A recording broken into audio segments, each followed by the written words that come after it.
Hello everyone, it is time for SOMASHOW, episode 4, and this week my amazing guest is Colleen Lake. She's a dear friend. I think we figured out we've known each other for 13 years, and this woman can do it all. She's a beautiful balance of masculine and feminine energy. She's a mother, wife, lover, dear friend. She can ride a motorcycle, fix it, bake a cake, build a wall, build a home.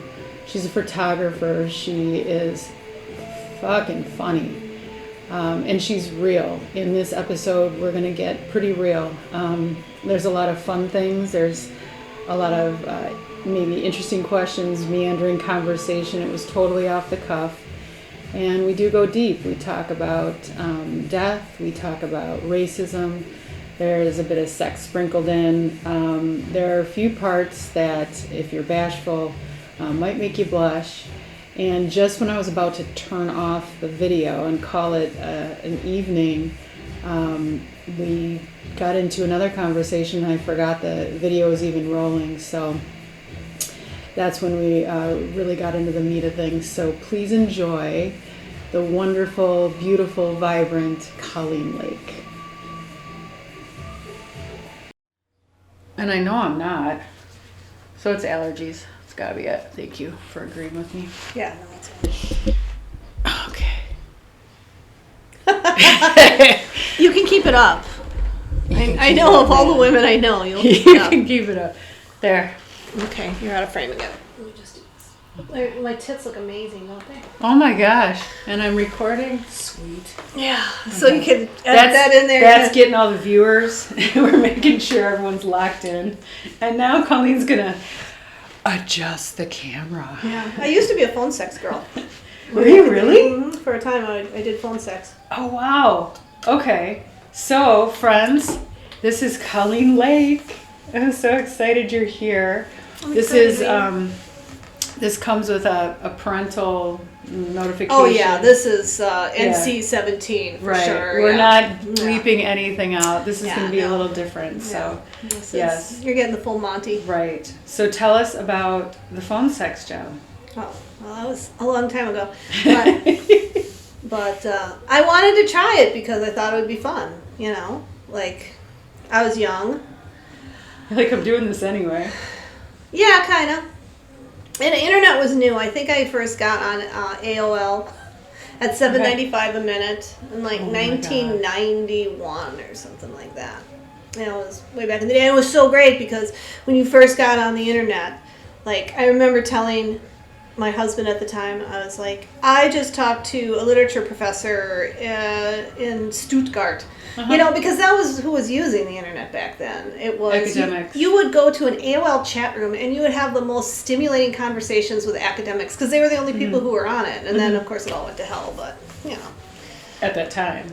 You know, now you go into a chat room and it's degraded. But anyway, the phone sex thing was kind of interesting because I found out how much money you could make at it. And it was very lucrative. It was a 900 number. Okay. There was a time where they had the 1-900 numbers, and you would call and you would just role play with people. I mean, you could be sitting. So there was no video. I mean, it was all just literally on the phone. You could be hanging out in the bathroom. You could just be whatever. I'm going to make a few bucks. You had on-call times. You'd sign up for when you were available, and they would route calls to you. And, you know, like if you were really good at it, you had normal shifts because people would look for you. Like, you know, bartenders have normal customers and stuff. But I never got that into it. They wanted a relationship. Yeah, exactly. I never got that far into it, but it was freaky. I mean, it kind of showed you that people are into everything. Like, at the beginning, you would just ask, what are you into? What are you up for? Sometimes people just wanted to talk because they were lonely. I liked those calls. I just liked the people who just were lonely and they just wanted to talk to someone. That was kind of sad, cool, whatever.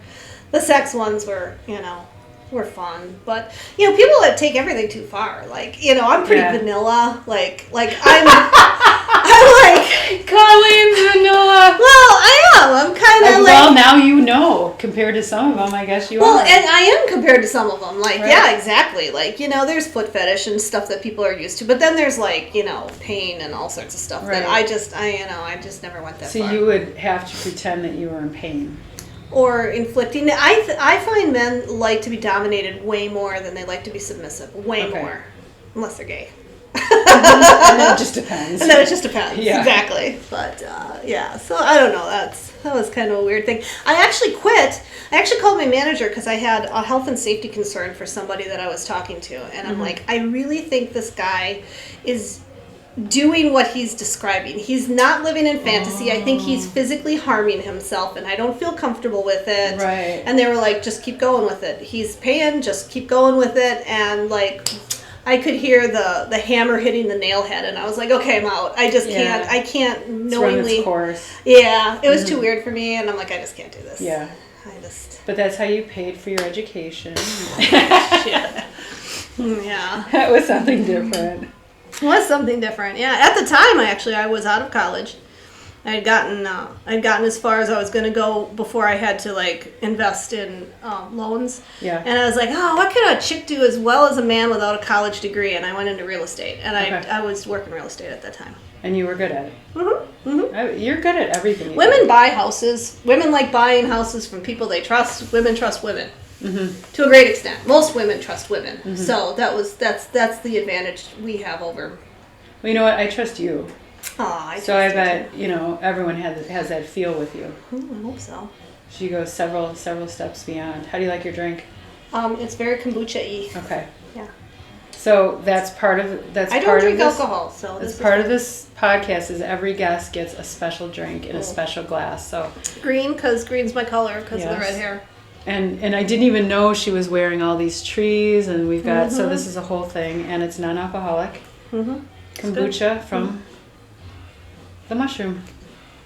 So what would you share with our friends and viewers who haven't heard this story, how we met? Oh God, you're so beautiful. Because this is what, there is love at first sight, people. And this was love at first sight, absolutely. Let me start the story. So it is Halloween, and I had just done some work for the newest, hippest place in town. Yep. Really liked it, and I decided that's where I wanted to go. Yep. And I was dressed as Lara Croft Tomb Raider, and I walk in, and I was on a mission. It was a fun night already. I was on a mission. I walk in, I look around, and there's these two people at the bar. I'm like, those are the coolest people here. She's hot, he's hot. They look like fun. Walked up to them. Yeah, and we had been checking you out because I was like, that chick is Lara Croft Tomb Raider. Like, because you can't just like put the thing on with the thing and the braid, and you can't pull that shit off, man. You gotta walk the walk, right? And you were on a mission, yeah, absolutely. Yeah. You were feeling it. You were swinging that braid around, like. Got my desert eagle. And I looked at my significant other at the time, and I looked at you, and I'm like, she is absolutely stunning. We have to meet her. So I was doing the same thing to you that you were doing to us. Because I'm like, I've got to meet this chick. She's so awesome. And yeah, you came up to us, and I looked at you and I said, you have the mouth built for sucking cock. Because she had her lips, like, she got good lips to start with, and then you had done your Lara Croft lips, and I was like, yeah, that's all I could picture. And when you said it, I was just like, so I love you. I said to you. And of course, she says it right in front of her boyfriend, who is still our best friend. Yes, right? exactly. And so it's like, I'm gonna know this person forever. Right. Well, and that's the thing. You are who you are. There's no pretense. Like, whatever you see is what you're getting, and it may change slightly depending on the day, but it's always right in front of you. And I'm kind of the same. I like to think I'm the same. That's one thing that you are. You don't hold back. I've always try appreciated that. Yeah. Right. Yeah. I'm not always at my best, but I'm always who I am. So. Oh my God. Well, I never see you at anything other than your best, which is. I mean, that's the thing. We're in love. I know, we're in love. We're in love. We're in love. We just are here to tell you we're in love. It's true, though. You put 100 and every. There's not one person on this earth I mean, maybe some angry ex or something, but they're just bitter. Whatever. That He'll come around. would not say that you've ever given less than 200%. Oh, well, that's good. That's good. I always say that I want, like, the saddest funeral. I want, like, all this stuff, like, don't have a funeral for me, or don't forget that. I want people wailing and gnashing their teeth at my loss. I mean, I want people to be like, how is life going to continue without her? Well, I'm going to die first, so I won't be there. But I don't know about that. I got quite a few years on you. One. And a lot of mileage. Cheers. Here's to mileage. Look at experience. I know, we're like... So what are we talking about? There's got to be a reason for this. I know. So what happened from there? I guess I learned pretty quick from that meeting that you can do anything. I don't know about that, but I can try my hand at most things. There's not many people that I will get on the back of a motorcycle with. Yeah, you've done that. You're one of the few. Oh, no. So, yeah, tell us a little bit of your... because you are extremely, and this is one of the things I admire, you're extremely feminine, yet you are... Swear like a sailor. You swear like a sailor, you're solid, you can fix your motorcycle, I borrow all the power tools from you. Yeah. So how did you always have that balance? Did you... That was my mom. Okay. That was my mom, honestly. Like, my mom never, I'm the youngest of 4 kids. I have an older sister, may she rest in peace. She's passed from cancer. And then I have 2 older brothers. And then there was like a big 10-year gap, and then there was me. So it was kind of like I was only child. But we lived on this this farm, this mini farm, and like my dad, he's also gone. Sorry, Dad. He was kind of useless. Like, he was an electrician, and he did his work, and he did, but when he came home, he was kind of over with. Yeah, exactly. And my mom, she would like organic gardening before organic gardening was a thing. She always raised all of our own meat because she saw us at the top of the food chain, which is absolutely true. And, but before it was even popular, she was doing that stuff. A beekeeper. She had a garden stand. She worked a full-time job. She tuck-pointed the Fieldstone farmhouse. She relayed the patio blocks. I mean, there was no man role and female role. The women did everything. Like, that was the way she was raised. And yep, exactly. And so I never really learned gender roles, I guess. I like to cook and clean and, embroider things. But at the same time, I like to build things, and I never shy away from it, because I hear Saul all the time, like, where'd you learn to do that? Well, I didn't learn to do that. I lived a life. Yeah. And along the way, you pick stuff up, and then you just interpolate into whatever you do. Now I'm working in construction, so, on the administrative side of it. But, I mean, you just kind of take everything that you've learned and just apply it. And I just like being old now. I mean, because you gather so much stuff. The older you get, the more stuff you got in your noggin, yeah. Yeah. Yeah, and it's a comfortable place to be when you're like, okay, I can handle this. I've not done it before, but I have enough wealth of knowledge behind me that I'll figure it out. Absolutely. No, that's something that always comes through. So Colleen, she has the technology in. You do all the computer stuff. You can build all of it. You can fix a lot of shit. But what you're saying, and I think this is so true, is that it doesn't really matter what you can or can't do, because you're going to figure it out. And I think it's the figuring out aspect that's lost in the youth today. I mean, you can kind of Google it, but if it's much past that... Yeah. Well, and I wonder sometimes if I had focused on one thing, let's say I wanted to be... Maybe I became a journalist, which actually was what I was in school for, is for journalism. And I never completed that degree.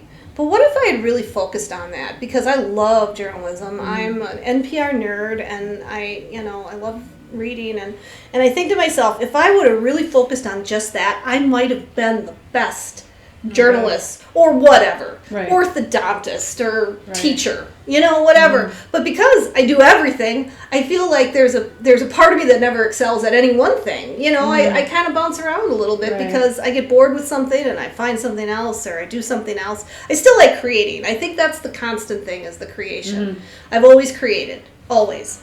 So, well, and journalism might have suited you. Like, I would just think or worry that you might get really bored in most jobs, but journalism, of course, you'd be writing about different things. Right, and so exactly. That could suit you and you could excel at that. But yeah, I get what you're saying. Yeah, I just, You're really great at a lot of things, but you'd probably, if you stuck with one, if it was enough for you, though, that would be the trick. Right. Well, and I keep getting sucked into different things because I make relationships. You've done the same thing. You make the relationship and the work tandem. And then when the relationship ends, it's hard for the work to continue. Mm-hmm. So I bounced around a little bit because of that. I think I started a pallet company with a first significant other, which is still in business and still building pallets now. But, that was when I was like 18. I would have crushed you. And pallet making, right? And then, I started a home building with my husband, my ex-husband, and we had the home building thing for a while, and he's still running that, so that's still going, and I left. So that was... you had to leave, and therefore you just throw it all away. You're right, start over, do something those else. Pants don't fit no more, and then you just move on. And then I spent a significant amount of time with our mutual friend and learned a ton and would never change any of that because that was great. But, you get to a point where you're like, no matter how much you love a person, if that relationship isn't good for you and it's never going to be good for you, you need to make a call on that. Right. And we continued to work together like 3 years after we split up, which put me in therapy, thank God. Well, and you still can, though. That's the beautiful thing. Yeah, we still, you can still work on projects together. It's he's a good guy. That's a testament to both of you, but it's mostly him. Mostly him. Mostly him. Let's be honest. Mostly him, and it was a raw nerve for a long time. But, but you grow past that, and and then I'm happily married now to a guy that clicks all the boxes when it comes to partnership. Because when you're 20, you're like, I've got a physical vision of who I want to be with. Right. I have emotional needs that I need to have fulfilled. Right. I want, I want somebody who's driven to excel and money and whatever. And then you get to 50. And you're like, I want somebody I don't want to kill. I just want somebody who's not going to piss me off every time I turn around, And you never want to kill Chris. He's awesome. I never want to kill Chris. Yeah. I will he checks that box. Well, he says I'm trying to kill him sometimes, but with love. Yeah. And good cooking. Right, exactly. So you just kind of well, what did I tell you about relationships? Well, I wasn't going to bring it up because I assume Chris is going to listen to this. He knows this. I tell all his friends. There are... I regret not having an ongoing list in my phone of things my kids said growing up. I always think I'm going to remember. Right. The only person I regret not doing that with more is you. Because So, ladies and gentlemen, I was dropped to the floor. I had yet another miserable breakup. I had to leave someone else. I'm always leaving people with whatever. And I was just bummed, not necessarily over the relationship, just because it was bummed. And Colleen, I thought... I don't even think you were broke up. I think you were contemplating breaking up. Okay. And because of circumstances in the relationship where you were like, he's too needy or he has too many issues or whatever it was, it doesn't even matter.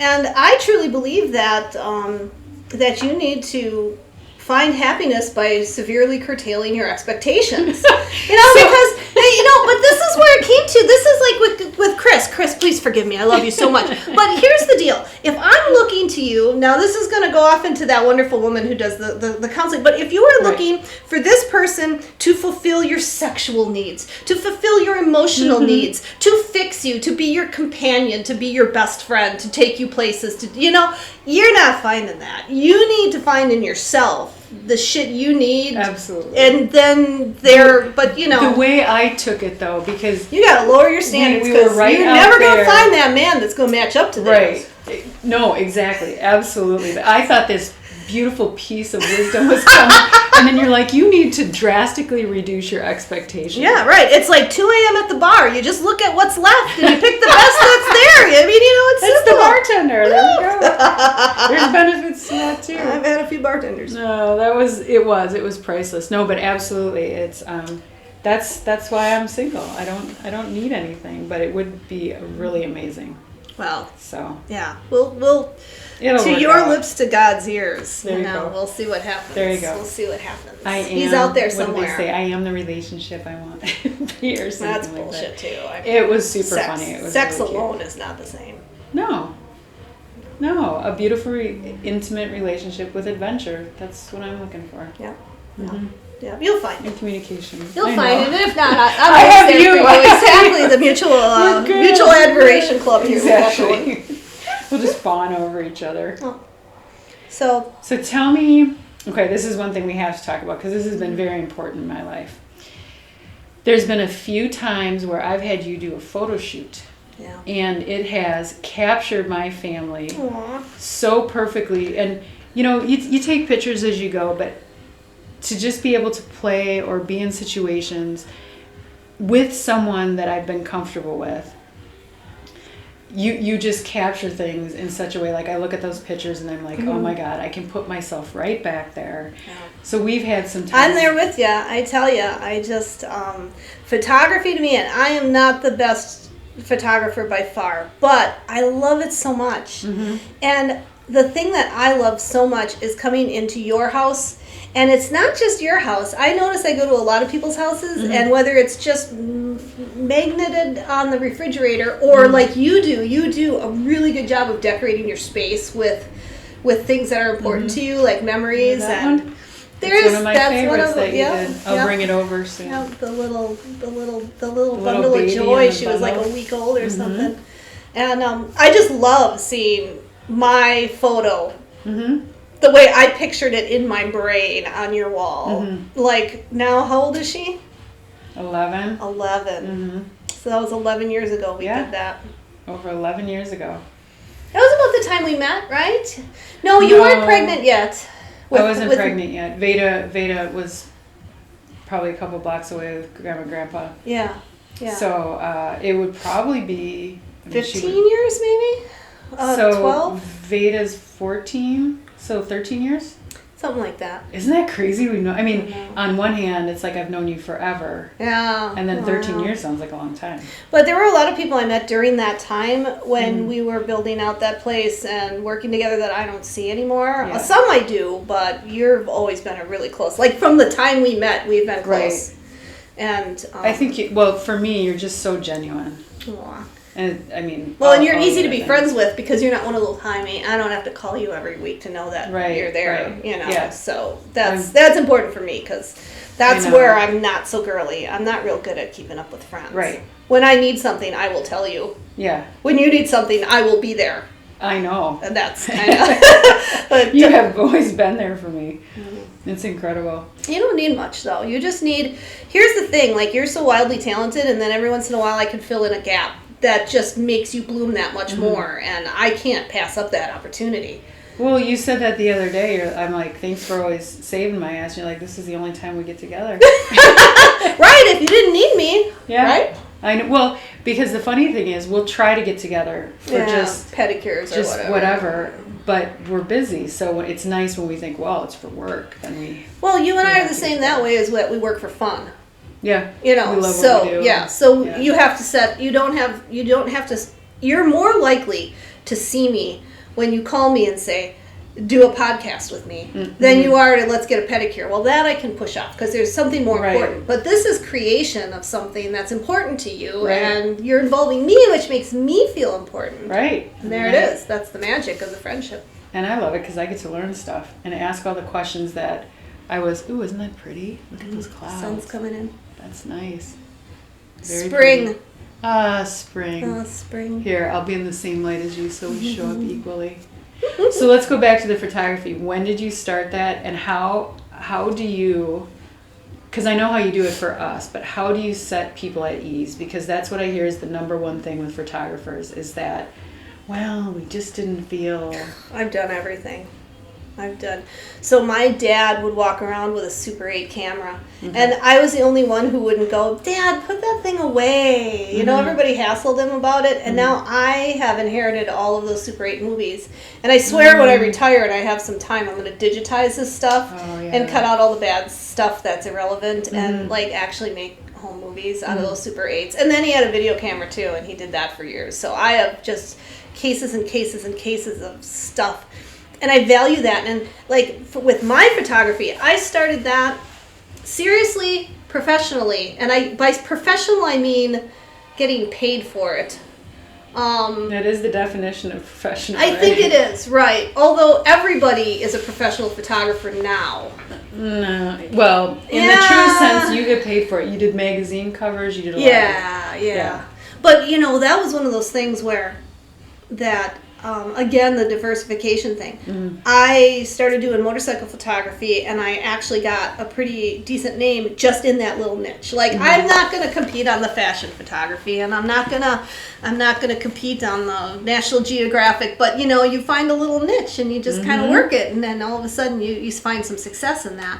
And then, of course, the stuff I did with you for family was that's just heart. I mean, that we always did that for trade or barter or just because you asked or whatever.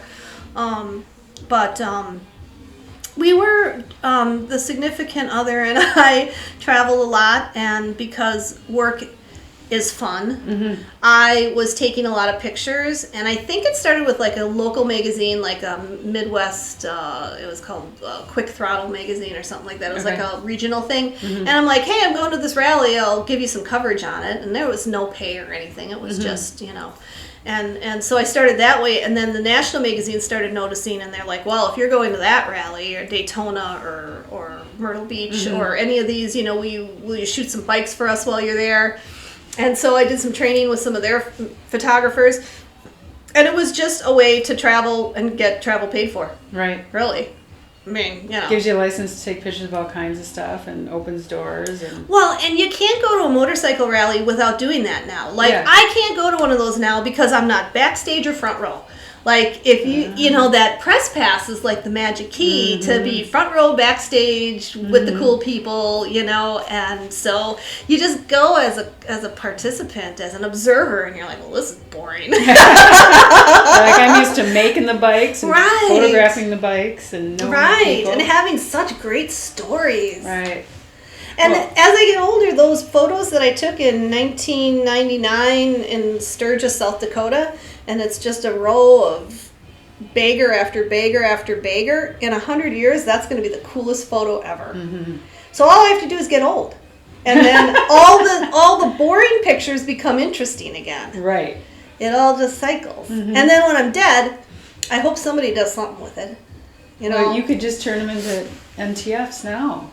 Yeah, right. I'm just learning about this. I sell it, but nobody has it. Nobody just exactly. No, you make it. Well, that's like phone sex. It's, weren't you? Yeah. Oh my God! But it's not. Exactly. It's not even sex yet. I'm getting paid for it. Right. So you don't even get to keep it.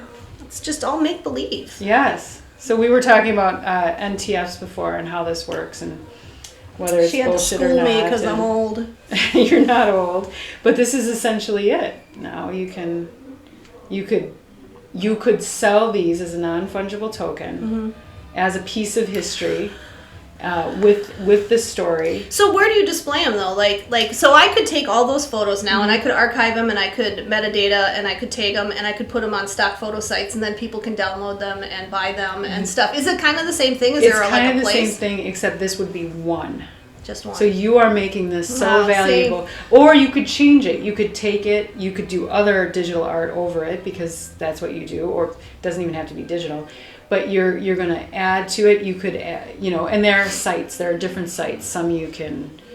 It could be complex or it could be fairly simple. But it's interesting because it could be another way for you to get it out there without having to have. Because I think it would make a amazing gallery show. Yet. That's a production. But see, that's the thing, is you're saying there's one, and really, because no one image is so great. I mean, I'm not an Ansel Adams or something, but it's the body of work that I'm interested in sharing. Like, you know, wow, look at this is what it was like back in the day. Everything gets more interesting with age. Yeah. Well, we talked before. We actually remember that project we were going to do with different women. Yeah. Where you were going to photograph them, and I was going to paint. I have photos of your mother. I don't think we could get past your mother. Yeah, there was like 4 or 5 that you did. But yeah, with the motorcycle, I don't know.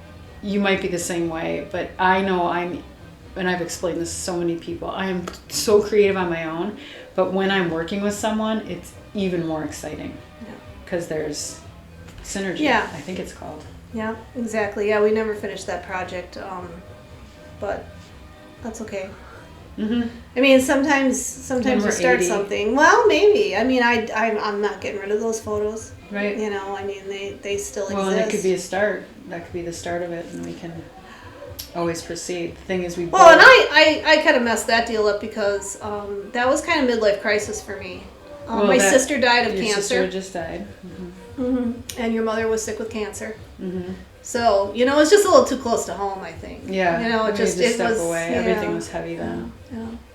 What would you say I always got to ask the question, what was the hardest thing in your life? Because usually that helps define a person. Have you fully dealt with that yet? Losing your sister, do you think? Yeah, I think so. Mm-hmm. I'm sad. Yeah. Because I'm 52 and she died at 53. She was fully engaged in her mortality where I am now. So it kind of, it's, because you know what that does is it makes you stop and say, I could be dying right now. Mm-hmm. Like my knee hurts because I had this stupid knee injury and I had knee surgery and I feel old now because my knee doesn't work right and you know all this stuff. And then you go, but I could be dealing with ovarian cancer right now. Mm-hmm. So everything's fine. Mm-hmm. Like there's nothing wrong that I can't deal with because I have control over this. She had no control over that. Life defining, boy. Mm-hmm. Yeah, there's some spots that are not necessarily difficult, but are life definers. Mm-hmm. Yeah, I think with the death of my sister, it's funny because my sister died and then my dad died. Maybe within 2 years of that. And my dad was 87 and had Alzheimer's, and that was such a relief when he died. And it was so traumatic when my sister died because she was fighting to the end, not wanting to die, and Dad was so ready. Like, you know, it kind of put death in perspective as to what is tragic and what is part of the natural sequence of things. So yeah, my sister was a pretty big one because I was like, God, if I only have 10 years left, what am I going to do with this 10 years? Mm-hmm. You know, she never thought that was coming. Mm-hmm. Do you think, I mean, I've always perceived you as like living pretty large and squeezing every last drop. Did it magnify that even? I put some of her ashes in a little jar, with a page from a dictionary that said explore, you know, and I stuck it in there with her ashes, and I wear it when I do something cool. When I travel somewhere or I do something I think she'd like, I take a little bit of her with me, you know, because I kind of feel like I owe that to her. Mm-hmm. She told me that too. She's like, fucking take the picture, you know, write the words, do the thing, you know, keep going. Go for it. See, now you're making me all... I'm going to need some more kombucha. I'm going to have some wine here. If I ever become an actor, which I never will because I suck at acting, but if I needed to bring up tears, that's, you know, that's the one. That's where you'd go. Yeah, that would definitely... But everybody has those. I mean, everybody has those life-defining moments where they... Where's yours? Where's my what? Where's your life-defining moment? This is not my interview. What? I can't interview you? Yeah, I don't know, but I hate to make it my sister as my life-defining moment because that's really not what I'm about. Because that's like it's defining in that you come to terms with your mortality because before that nothing can hurt you. You ride every motorcycle. Like I've become way more conservative, not politically, but I've become way more conservative as far as my risk taking and like I see people do things and I'm like, don't do that, you'll hurt your knee, you know, because. Right, I'm not because you know what recovery is like. Or, right, exactly. Or what health means. Mm-hmm. Yeah, exactly, exactly. So, you know, I hate to make my sister, because that's kind of a bummer. Right. Yeah. Well, it's defining, and the question was, what is the hardest? So that's, I think, why we went there. So what are some other defining moments? I've had a really good life. At the bar? Yeah, I met you at the bar. That's for damn sure. God, as close to lesbian as I ever got. JP's like, this is a Halloween for the books. What were we dressed as? you guys were you guys. Yeah, were we? You had asymmetrical hair. Yep, with the blonde. You know, JP had long hair. You were. Well, maybe we weren't even dressed up. No, I think you probably rode your bikes there, and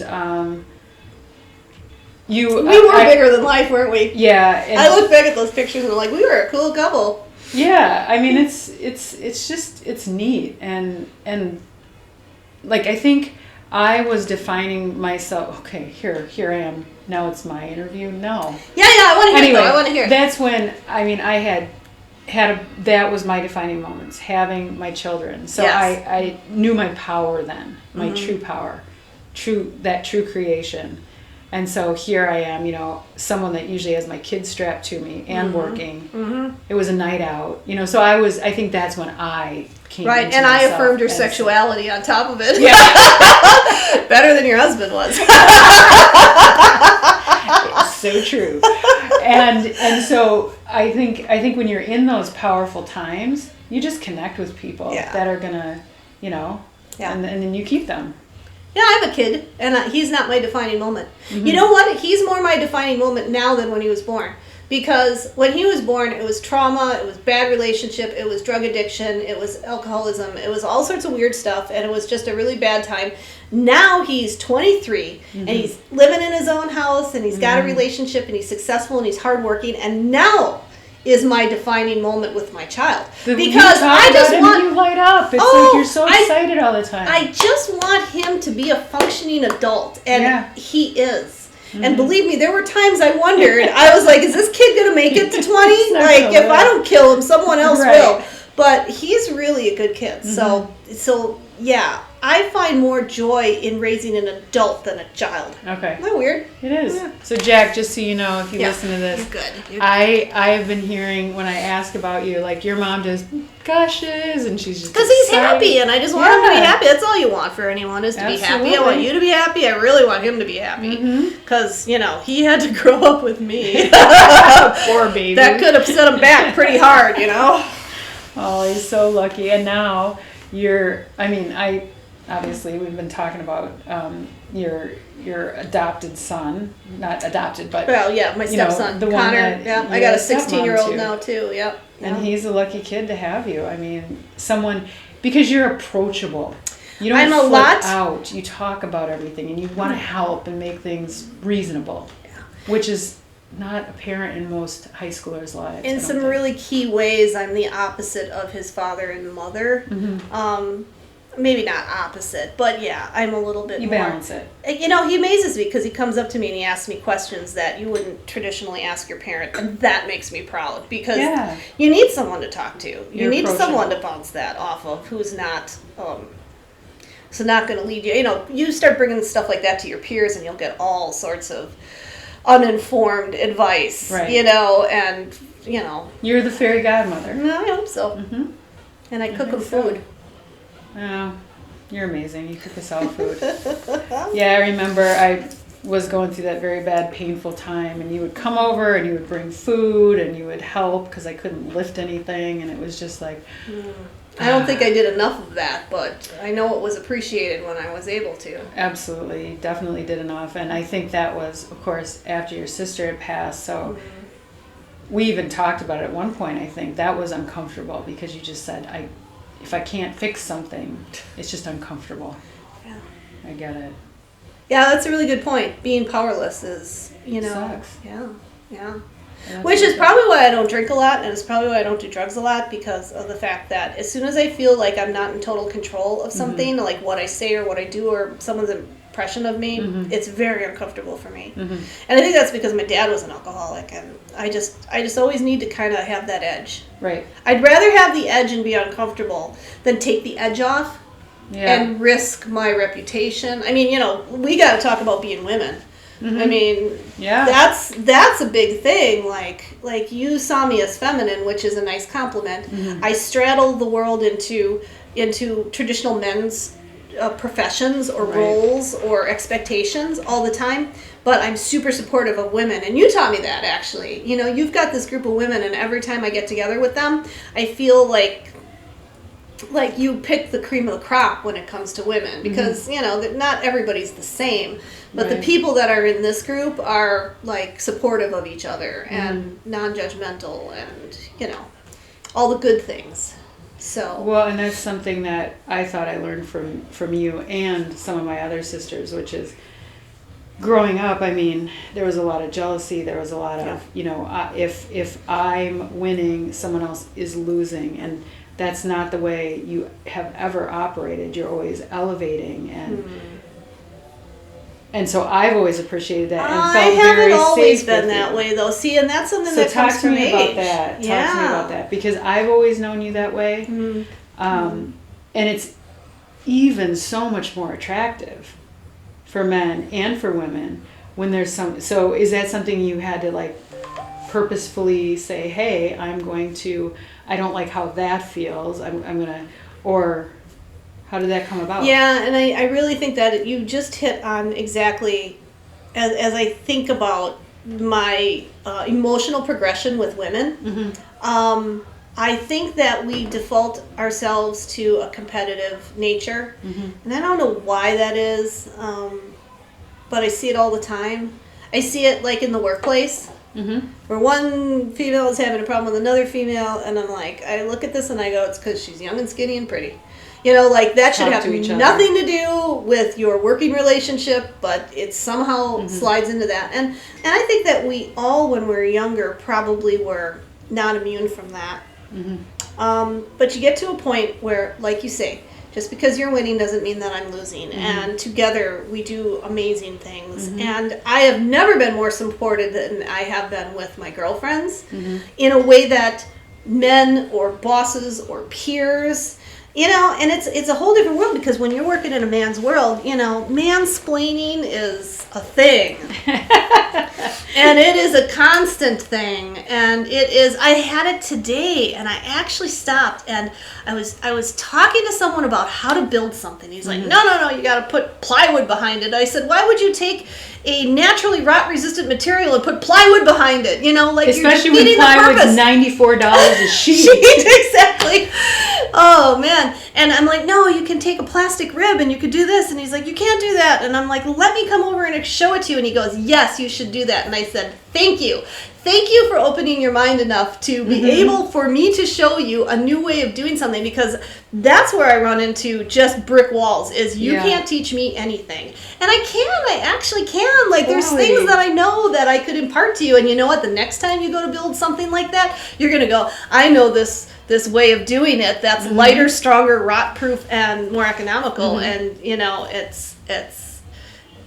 I actually stopped and I said, thank you for listening to me. Yeah. Because so many times I just get shut down, and I'm like, okay, well, whatever. Do it your way. Do you find men in general to be, over time, more calcified and have less neuroplasticity, or is it case by case? Oh, it's totally case by case. Yeah. So there are three types of men. There are the men who hate women and will not listen to anything. There are men that are trying to evolve and are doing a really good job of it. And then there are men that love women. And they actually look at them and they go, you know what? You can do anything you want to do and make a baby. And they just veer us. So that's what I married. I married my biggest fan. Like, he thinks that everything I do is magical, which is totally not true. I was going to say, which is totally true. Don't tell him. It is magical. Yeah. Everything you do. Yeah, exactly. So, I really like those men, because obviously they know what's up. Yes, because they are like my sisters. In that they go, hey, I'm going to support you in whatever you want to do. And I know that I can speak to you and tell you when you're wrong, and you'll be able to accept it. And we'll be able to grow together. Right. Rather than this game of, the guys that complain about their women because they can't relate to them. Right. They can't relate to them. They're like, she wants me to watch The Bachelor or whatever. Well, it's too scary for them.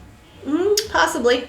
I don't know. It seems like... Or their women aren't evolved enough. So part of friendship with women is mentoring of women. And I'm talking from teenagers on. Like, I'm back in Build again. I'm working with the kids in Build. Cool. And I especially like working with the girls team in Build. Right. Tell the audience a little bit about Build real quick, 'cause this is cool. Build Moto is a program that was started 11 years ago in Milwaukee. And it teaches high school students trade skills by rebuilding motorcycles. And just this last year, we partnered with Royal Enfield. And they're giving us brand new bikes, beautiful 500s from Royal Enfield. And so it's a little bit different. Like when we started this way back in the day, when I first started this nonprofit, we got old Hondas out of barns, and sometimes we'd get 3 of them, and we'd make one bike out of 3 because they were all old and rotten and whatever. Well, now we're customizing these brand new bikes. And instead of being vintage race bikes, they're going to be flat track bikes.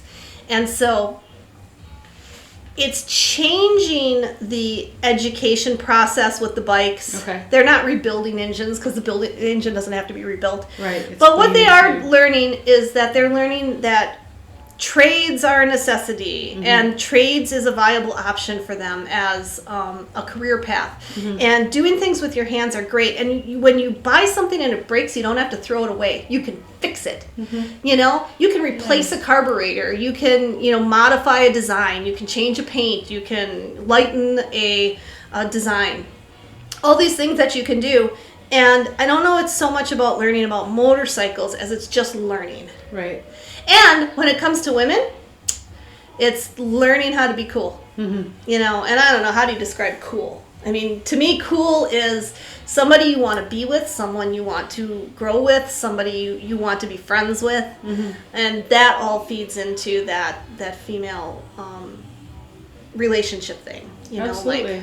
Like yeah. Because when we can be, we, women, anyone, when we don't, it's not a matter of not caring. It's a matter of, I think, not being swayed so easily. And if you can fix your own bike or know what style you want and not be told, I mean, this whole past year has been about that, right? Let's not be divided. Let's not be swayed. Let's, what really matters to me, what really, and then you don't have to be on the metaphorical back of someone else's bike. Right. You have your own bike. You can fix your own shit. So I think it's, like, the whole program is gorgeous for men and women. It is. Boys and girls. It's it really impressive. is. Yeah. It's I think I've always been such a huge fan of it because and you put a team together and maybe somebody doesn't want to get their hands dirty. I'm going to be honest. I am not a mechanic. I don't like digging into a motor. I'd rather build something or be woodworking or, something like that. I'm not a mechanic, but I love photography, so I've volunteered for photography, or I love social media, so I'm doing social media posts, or I'm writing curriculum. All of these things, you don't have to have your talent just in one thing. You can design a T-shirt for the team for all I care. Get out there and do it. Right. Well, that's the neat thing, because you're also teaching people what the community business is all about, because you can't do everything. Right. And we all shine in some way. Or maybe some of us try to do everything, and then we're all over the place, and we never, But I've had pretty good success at just about everything I've put my brain to, so I have a lot of support along the way, so. I'd say so. So Build will be big this year again? Yeah, we're going to start in fall. Okay. We took a hiatus. The pandemic was just, too hard on mentors and students and staff. We're starting to gear up again for fall, fall start, and then, spring racing again. So, it's a good time. I just got asked to be on the board of directors for the program. And so I'm just had my second meeting, and I'm just kind of ramping up with that. But I'm going to start digging back into my archives from when I used to volunteer and pull out some old photos and just start saying, hey, look, this is where we started and this is where we are now. Look at these beautiful new bikes. The support we have from Royal Enfield, the support from a lot of sponsors who have shown us love for the last 10 years. It's just been amazing. And so, yeah, I'm really excited to get back into that, because there's nothing better than 5 years down the line I've gotten an email from people who said, I was in the build program and now this is what I'm doing and I'm happy and I'm so good, Oh man, because you can have hundreds of kids go through a program, and if one reaches out to you 5 years down the road and said, you taught me something, done. Stick a fork in me. That one stands for probably at least 100 others who keep thinking, oh, I should reach out to Colleen, or...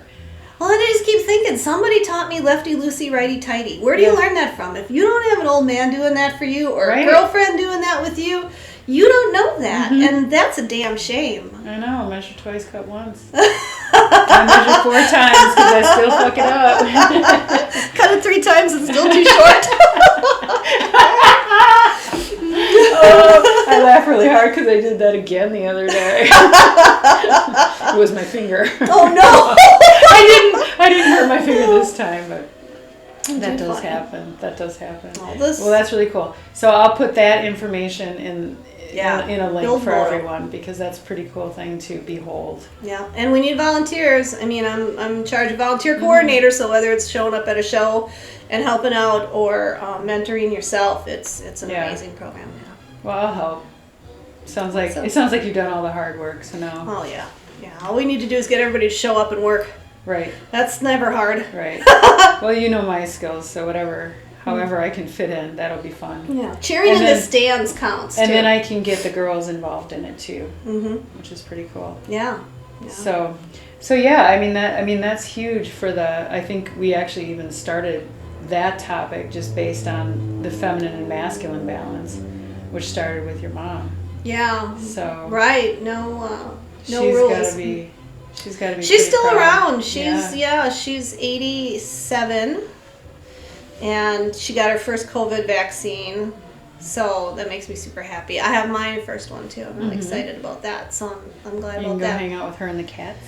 She has that's my mother-in-law. No, that's your my mother-in-law. My mom has. Yeah, my mom would probably have a chicken in her backyard if the condo association let her. But no. So mom never had any rules, and so I learned doing everything. And my mom would clean people's houses, and then she'd like redo the grout in their bathrooms. She's like, I can't leave this. Exactly, I can't clean it anymore, so we have to regrout your bathroom, and she would do stuff like that. So, yeah, she's amazing. She is amazing, and she would have so much fun. Like a few years ago. And I should find this thing and look it up. I wrote her a book of short stories about growing up in her house. Oh my God.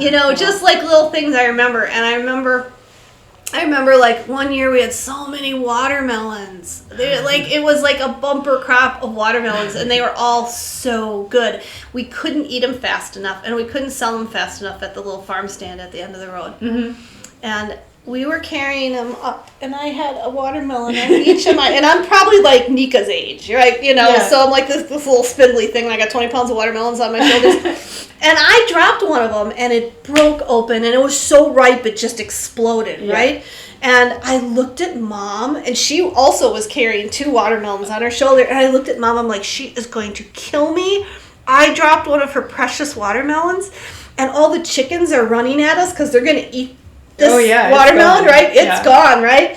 And she looked at me, and she must have thought, I have so many damn watermelons. And she let both of hers go, and they cracked, and we sat on the ground cross-legged, eating just the middle, like just the sweetest part. And the chickens are fighting us, and we're sitting on the ground, and we're eating like these 3 broken watermelons. Yeah. Because what else are you going to do with it? Instead of making me feel bad about dropping her watermelon, she dropped her 2, and we sat in the grass and ate watermelon. That's awesome. Isn't that great? That's kind of life I had with Mom. That's so rad. And it's really interesting for me. I interviewed my dad last week, and as he was talking, I'm like, because we know where we get certain things, right? Yeah.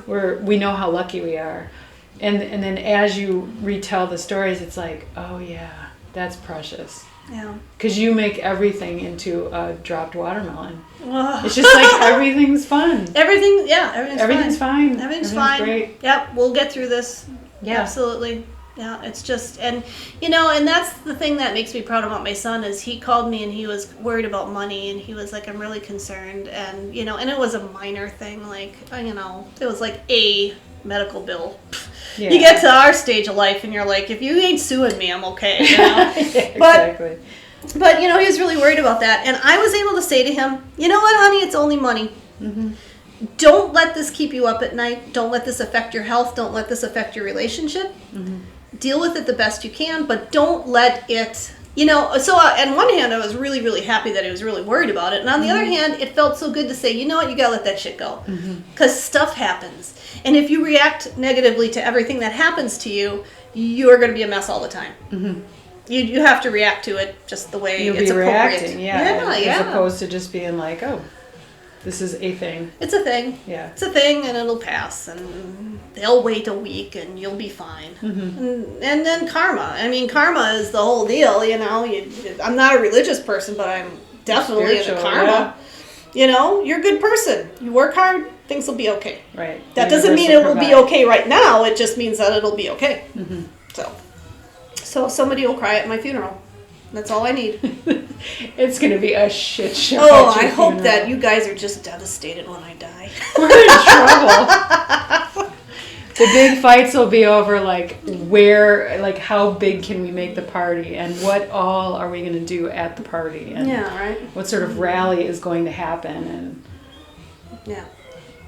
and I mean, you're the main party thrower, so then it's going to be like, well, we all have to step up and make. We throw a good party, don't we? We haven't done that lately. This COVID's really put a kink in our parties. I know. Well, I have a few ideas, so. We'll make it good. Are we ever going to be back to normal? I mean... I don't want to be back to normal. I think we were all getting pretty... Not you. Certainly not me. No, but we all were getting really spoiled. And everything seemed to be like, how much can I be entertained? I really like how this is put... It's done a lot for me. I haven't liked it, most of it. Well, you like to travel a lot, and it really put a kink in your travel. Right. I never traveled that much. We love to gather. Yeah. But I think because we did such a good job of it, I bet your relationships are even stronger. Yeah. You know, I had some transitions, but my true friendships are magnificent. I have more now. And I don't know. It refocused your, how you work and how you take time off. Right. I'm a homebody now, so it was really nice to be home. That was kind of nice for a time, and then it gets a little bit old. I do miss a little bit of the intimacy. You know what I really miss is I miss the incidental connections. Like you and I see each other, we still hug each other because you know we know what our exposure is and our vaccination status and stuff like that. But I really just miss meeting someone and being able to look them in the eye and be less than 6 feet from them and really say, I'm here and I'm connecting, and I want you to feel good about yourself because I'm truly listening to what you're saying. And I just find with this, and I just feel like that we're just not having that same connection. Because you're always right up front and talking to new people, and I mean... Trying to be very conscious of the connection I'm making is what I'm trying to do. And it's just with the distance and the lack of physical, you know, because I want to say something when I shake your hand. I don't want to, you know... I know. What is that anyway? All right, I want you to know that I'm warm and alive. Yeah. If I have a pet peeve, that's one of them. Is that you can't? The weak, like what? Why bother? Sweaty. That's like double negative worse. It's it's creepy. It creeps me out. Yeah, so I kind of miss that sort of stuff. But you know, I do love Zoom. I do love the ability to get more done without a bunch of travel and meetings and you know, we meet more often and we get more done. Right. And I'm thinking that's very interesting that they're finding that people are working from home and they're getting more done. They thought it would be, like my boss said to me, when the shutdown happened and I said, are we shutting down? He goes, no, we're construction, we're essential workers, we're going to be in here every day. And he goes, besides, you'd get nothing done at home. Well, he doesn't know I run a whole nother business at home when I'm not working for him. Right. So don't tell me I can't get stuff done. And now you don't have commute time, so you can get even more done. Yeah. And I do. It's like sometimes, like if I have a 10 o'clock meeting in Waukesha, I'll stay at home and work from home, and I'll get tons of stuff done before I go. Like if I was to drive to the office on the east side and then have to turn around and go back to Waukesha, forget it. So I get away with a little bit of that stuff. But I think that from this point on, when you go to get a regular old job, they are going to have to give that to you as a benefit. We offer flexible hours or, you know, the ability to stay home one day a week with your kid because, you know, Wednesdays they're off. Right. Stuff like that. Well, I think this taught us we can juggle. We can be flexible. And technology, or we can just break down. It forced us to use technology to our benefit. It forced us because, well, now everybody's got, you know, one person's using Zoom, another person's using Microsoft meetings, another one's using a different platform. I would like a little more cohesive agreement on what works best for everyone so that we're not so confused. But I have a group of old friends They're fun old friends. We used to play softball together. And then they all got too old to run around the bases. So then we'd go bowling. Well, then they got too old to throw a bowling ball. So now we play trivia. I played. You invited me a couple months ago. Well, we used to do it every other week, and I rarely made it because I was so busy. I never had time to drive to Ron's house in Brookfield and do trivia. Now we do it every Wednesday on Zoom. And it's glorious. Whoever shows up, shows up. It's a hoot. And we get to see each other. Right. And I actually see them way more often now than I did before the pandemic. Right. So that makes me happy because even though I'm not hugging them, at least I'm interacting with them. Well, and so that was the original question you asked. Do you normal? Yeah. It'll be nice because now we can choose. Oh, I'd rather see these people at least. I won't be in person. And also I'm going to enjoy these gatherings that much more. Or I'll be this much more intentional, or oh my God, now when I can touch and hug someone, or behold someone. Or maybe, once a month we get together and the other times we can call in because the thing is, I work all day and then I want to go home and feed my family and I want to have that connection time with them because we all sit together at the table and we do that. Chris guy and then I go play Zoom, and play trivia with the boys. And I can have it all, exactly. Yeah. If I don't have to commute 45 minutes every meeting I got to go to. Right. No, flexibility, I think the people that can't handle it, I've seen crack and crumble a bit and calcify, and then it's been liberating. I mean, frustrating for sure for me. Well, we're so lucky because look at our income and look at our position in society. The people who are hurt the most are the people who are not tech savvy, who do not have good internet, who do not have the technology, who do not have the luxury of staying home with their kids because they're service workers. Those are the people who really got messed. They didn't have right. Yeah. No, we're in a bubble.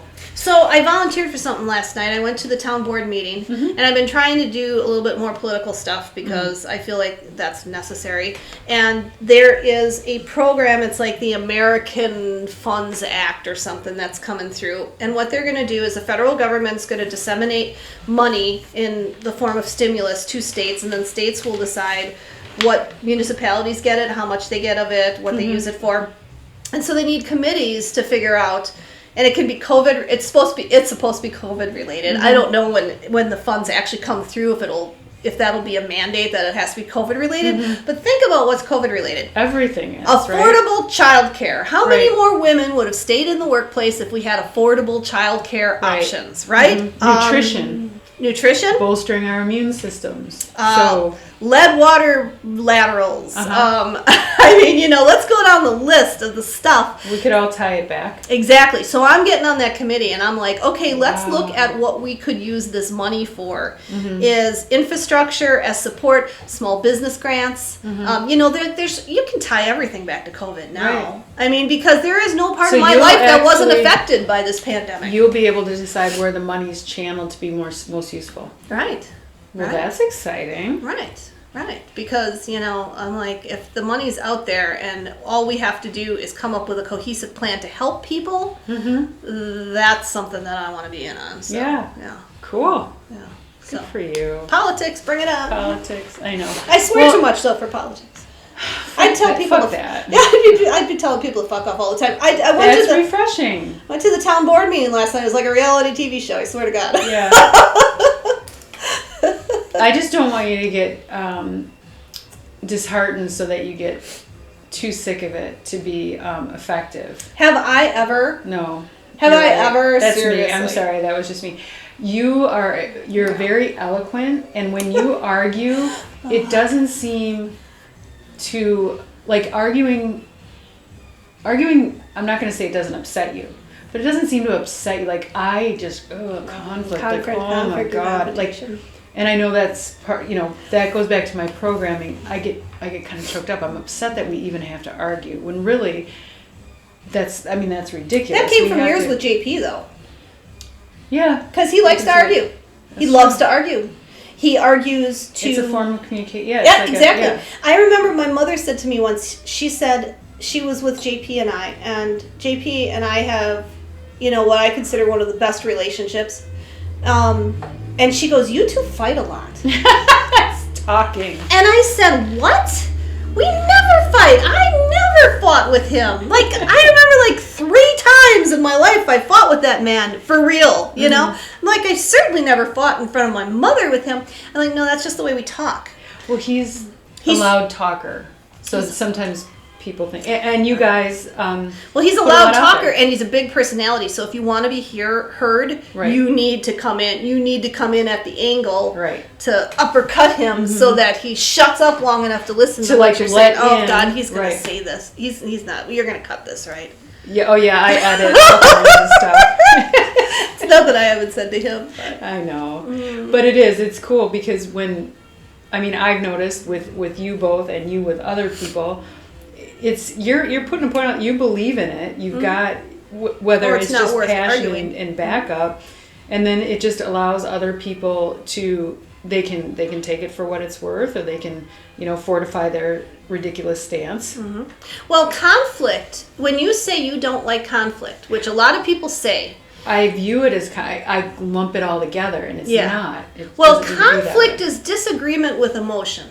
And if you manage to drop the emotion out of it and not get ass hurt over the disagreement, then you don't have conflict. Then you just have an debate. Argument. Yeah, you just have Right, and you just put really well into what I was perceiving before, which is like you never. I know on racism it pisses you fucking off. Hypocrisy. Yet you can debate without being a puddle. You remain relevant, eloquent, all those things. It's not the subject matter bothers you, but the actual debate isn't shattering you. Right.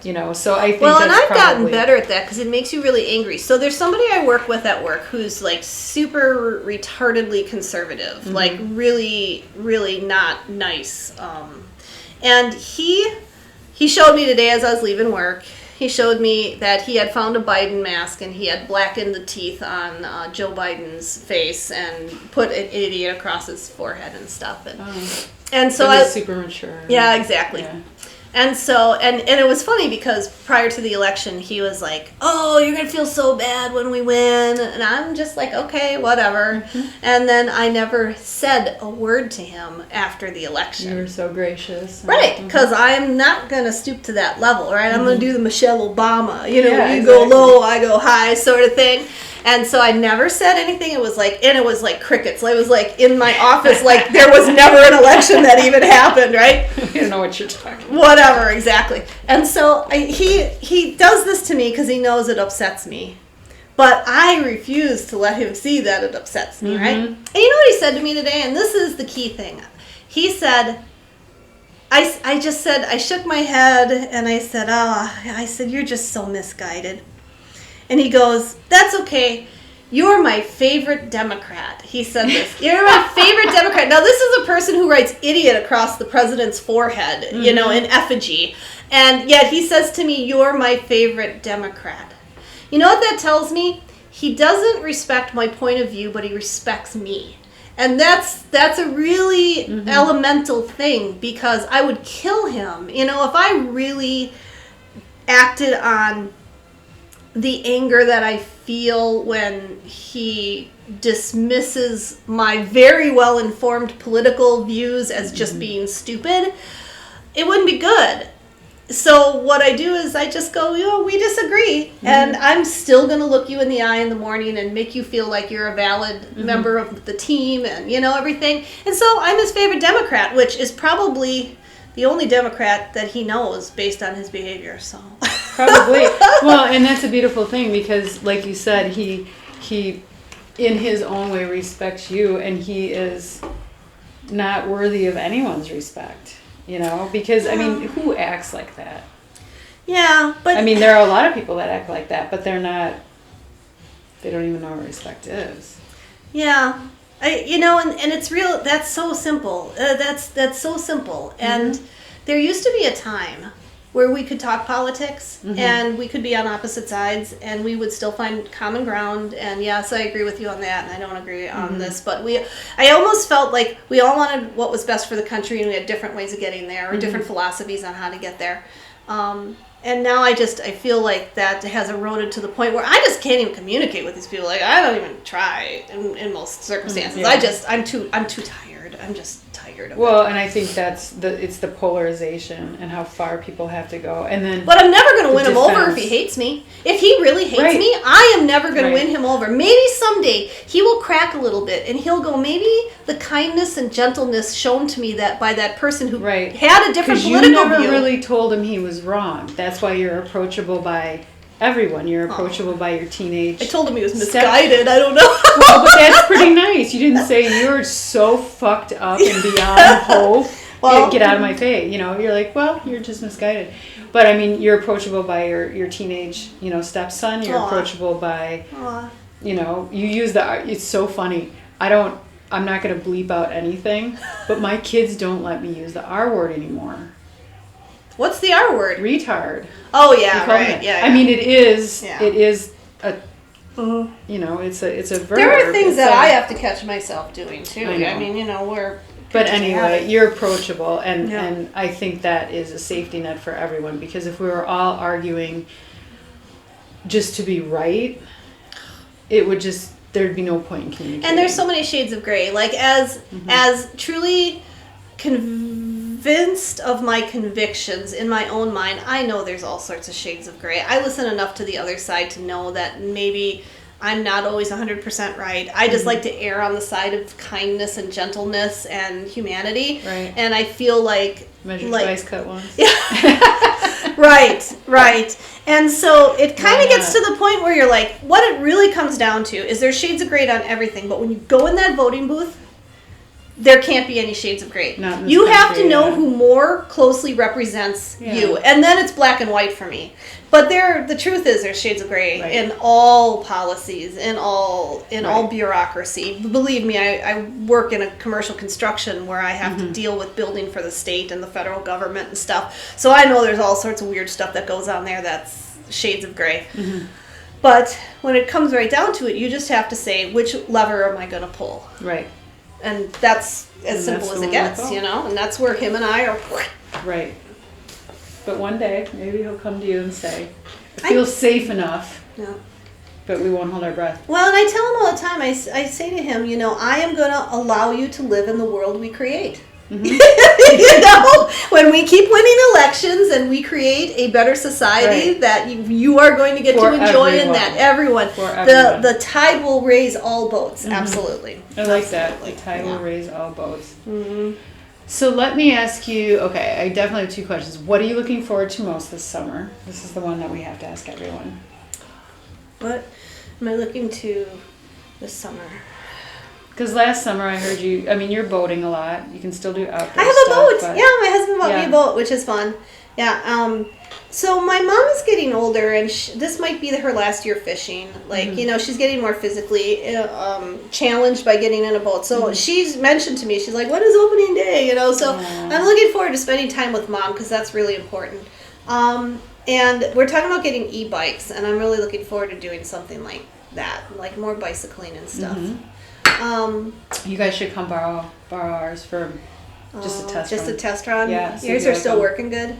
Yeah. Well, we don't use them enough. We got them for the burn. Yeah. But, so Tim has one and I have one. You guys can just take them around. Well, and I said you and I should go.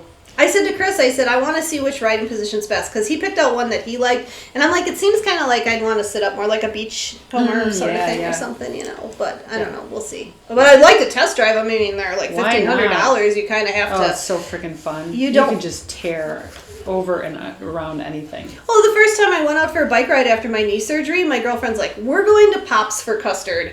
And I'm like, that's kind of far. She's like, no problem, you'll make it, right? So I knee surgery, right, Mm-hmm. And we go and we get to Pops and we have custard, and I'm like, oh shit, I'm done, man. I have to ride back now, Yeah. And when I was younger, it would have been like that. But, I get on the bike, and I make it about 3/4 of the way home, and I'm laying on the side of the road calling Chris, come get me! And my knees elevated. And yeah, that's true. It's like a watermelon. You can go out as far as you want, and you can always get back. And then you're like, I need a little boost to get back. Yeah. Exactly. So, I'm looking forward to that. So I'm just looking forward to the summer. And winter was long this year. Yeah. So that's all. So being outside, being active. Yeah. Cool. If you could do anything for a job, like if you could describe it to a T, or just make it up as you go? What would it be? Because you have done, I don't want to say everything. You haven't like done surgery yet. No. But I have, delivered a calf, that's kind of. Yeah. No, and that's the thing is that I look at caregivers, especially after this pandemic experience, and those caregivers, man, I could not do that. Like, I tried to take care of my dad for a couple weeks before he went into assisted living. Yeah. And, I'm not good at changing diapers or, those people are amazing. Helping people die, I'm not... That is a gift you give to people. You mentioned that your father does hospice work. God bless him for that, because that is one of the biggest gifts you can give someone. And I tell you, I just... I know, I don't think I could do it. It's impressive. Yeah, that is a gift. So I know there's some things that I'm not qualified for, even though I admire those things. I'd say the job that I did with JP was probably as close to my realization. It was always different. It was always creative. You always had to come up with something. You got to make it yourself, or you got to find someone who was smarter than you to make it for you, which was just really, that's how I meet people like you, Makers. I love makers. Boy, that's such a good question. So that probably wasn't it? Yeah, because you were doing photography then. You were doing design then, production then. And then you'd have an art show. You'd have an art show, and I'd make the food for it.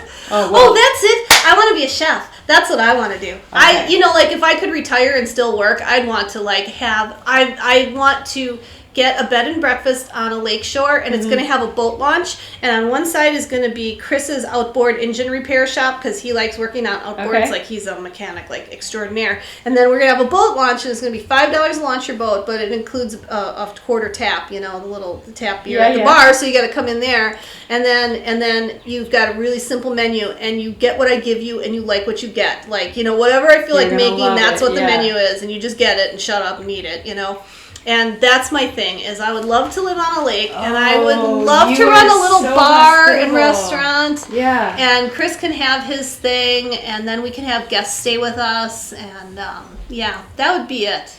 Your face just lit up. That was that's so my dream. Cool. Yeah, that's my dream. Yeah, because you nourish, you nurture, you elevate, and then to be in the setting that you love the most. No, and this Airbnb, have you done this Airbnb? Do you know people who run Airbnbs? Yeah. So my friend in Madison, one of my very best friends in Madison, he runs it. Every time I go to his house, there's someone there from some part of the world or country. It's in Madison, so there's all these intellectuals that come to do research projects, and they stay at his Airbnb, and they eat together, and they're really in the same house. It's not a separate. It's really just a room in the house. Part of it. Yeah. Oh yeah, absolutely. And I've met the most interesting people and had the best conversations. And I'm I want to do that. So you're constantly learning too. And then also, if you're the let's face it, you're the best ambassador ever. So you'd want everyone to have the best time ever, and you'd always be hooking them up. That's what you do anyway. Right. I like this. Yeah, that's my dream job for sure. Okay, that's it. That's the plan. So as soon as I win the lottery, I'm gonna find some lakefront property. We'll find a lake. The only problem is my husband's not in on this. He's I don't know if I want to live on a lake, but he's just gonna go wherever I go. Well, he's your biggest fan. He's gonna be of course I'm coming. Yeah, I gotta win the lottery though. Well, he likes boats. Yeah, he does like boats. Yeah. When he was I think little, you could actually make a lot of money on this. But go ahead, tell a story. When he was little, the teacher called his mother and said, "Your son is so brilliant. He knows how to spell Mercury." And she said he knows how to spell Yamaha and Evinrude too. Because even yes, he was that little, and he was obsessed with outboards. Okay. Outboards. That's and he hilarious. Still is. It has never changed. It has never changed. So and he take collects them apart these. And put them back together. He does. He fixes them, and we've got probably 25 of them hanging in the garage. And he goes, "That is the motor that my grandfather owned when he had the house on Lake such and such, and I used to putter around." And he collects them like memories. So it's way better than baseball cards, and a lot heavier. Yeah, and they're everywhere. There's no cars in my garage, just outboards. Yeah. That's pretty cool. That's okay. Well, maybe we could build him a a special display. Well, that's what's going to decorate and the then bar. make it there. Yeah, they're just going to be hung all over the bar like, motorcycles, at the suck being below, right? outboard. Exactly. Yeah. I love it. Yeah. This is all working. Oh, I've got it all planned out. Got it right Okay. here. Okay. Absolutely. I just don't know how I'll it's bring ever my gonna... minivan and my paddleboard and Yes. Yep. You can stay in the turret room the tour. from the third floor. The third floor. I'd like that. Yeah. That'd be cool. You have a fireman's pole to just easy exit. Nude beach. Nude beach. Fine. We'll populate that shit. Oh, honey. Oh, the Mutual Admiration Society. You and I. Exactly. Population 2. You are amazing. No, everyone will be there with us. I love you. I love you too. It's always so good to connect with you on a this real is level. Awesome. I know, this is great. Oh, Mwah! 13 years, that's it? Yeah. Seems like longer or I know. more, or I don't know. It goes both ways in my mind. Yeah. Yeah. Like, I don't really remember a time before you, because it's like, Well, you want your friends to have been there with you ever, but then again, like I said before, 13 years seems like a long time. Well, when you put it in perspective, like, what was your longest romantic relationship? 10, 15 minutes. Right. And it's like, to me, it was like I've known you longer than my longest romantic relationship. That's true. You know what I mean? Like, then when you put it in terms like that, like, our relationship is stronger in a lot of ways. Probably because we don't see each other as often. I know. But that's true. Yes. So in here, this is something you get to reach in and pick out. This is some juju for you, Ju. This looks like. So who is this? Is this Rob? This is Horus. Horus. Yes. And Horus, what's the story for? Well, Horus is the son of Isis and Orisis. Oh, that's a nice Is that sugar? Can I eat it? Can I eat it? No more sugar. I know. My wish for my birthday, which isn't even close, is that you mostly give up sugar. Oh, okay. Okay. Do you know that the Easter Bunny brings sugar, though? That's like his thing. And it's half price right now. Naughty Easter Bunny, naughty! So what is this? So you can be in your pocket. That is tangerine quartz. Pretty. So that's especially good for whenever you want sugar, you rub it, and it takes that desire away.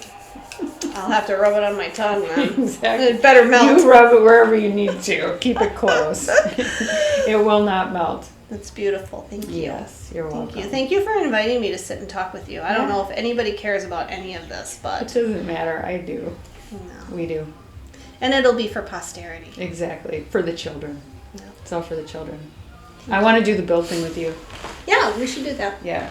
So, yeah, I'm going to start some social media stuff to get the crowds riled up again. Okay. And then, this fall, there is an all-girls team that works with Harley Davidson.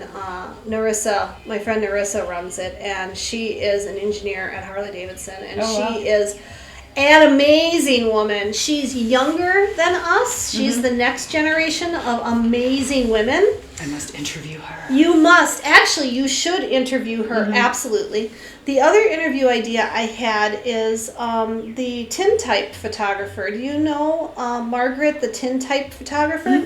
So I had a bunch of hand-painted backdrops, like old, cool, hand-painted scenery backdrops. And I gave them to her, and in exchange, she's giving me a tintype of myself. So do you get it's developed on tin? Yep. Wow. It's like the old, large format, long exposure camera.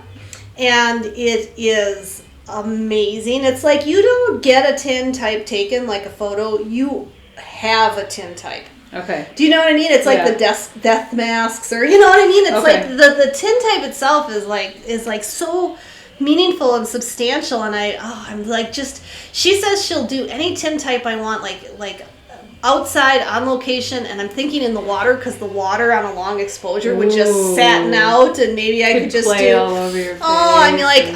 I'm torturing myself over what to do with this tintype. But she is an amazing woman too. Beautiful inside and out, and very artistic. And she just bought a church down in South Milwaukee. That is her studio. I think she would be a really neat person for you to know. I don't know her super well. I know enough of her to just think the world of her. Like, kind of like when I met you and I'm like, you are somebody I want in my circle. She's somebody I want in my circle. Well, maybe we can just have a little gathering and get to know, and then I'll posture the idea of... because she really is. She's really... Her and her sister bought a house and a church next to each other. That's pretty cool. I've always wanted to live in a church just to be... Oh, the architecture is just so amazing. Yeah, the open spaces, and it would just be ironic, I think. Yeah. So that's one, and then Narissa. Narissa is a beautiful, beautiful person, and so giving, and so smart, and so supportive. There's another woman then... there's a woman who was an engineer at, I believe it was Milwaukee Electric Tool, and she split off to start her own footwear line, and it's steel-toed boots for women. Oh, cool. And she actually has a new blazer that she just came out with that is made for, like, you know, when you go to a job site, you can't wear any jewelry, so it gives you a little pocket that you can put your rings in. Put your shit in. Yeah, you know, so your rings can't get lost. It's on actually a little loop in your pocket, and it has, you know, plenty of space for safety glasses, and your ID tucks in and all this stuff. And but you're not looking like a total shit show losing your stuff. So she's making safety gear for women for...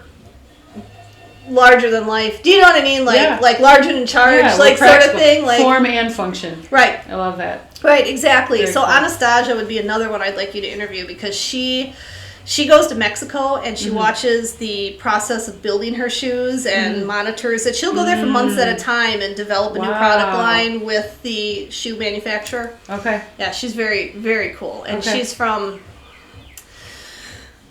some Eastern Bloc country. I don't know if it's Yugoslavia or, but yeah, she would be one that I think that you would like to get to know too, because she's a good woman who's doing wonderful things in Milwaukee. Not scared of the work. But I know you're not just interviewing women, but I always feel like they're the ones that need the... I think so. The exposure or Right. And it's, you know, it doesn't matter if someone's shy. No, but I would love that. Yeah. Because I was noticing my lists are, and I don't know why, maybe because... You're going to interview JP, right? Of course. Yeah, he's... Yeah.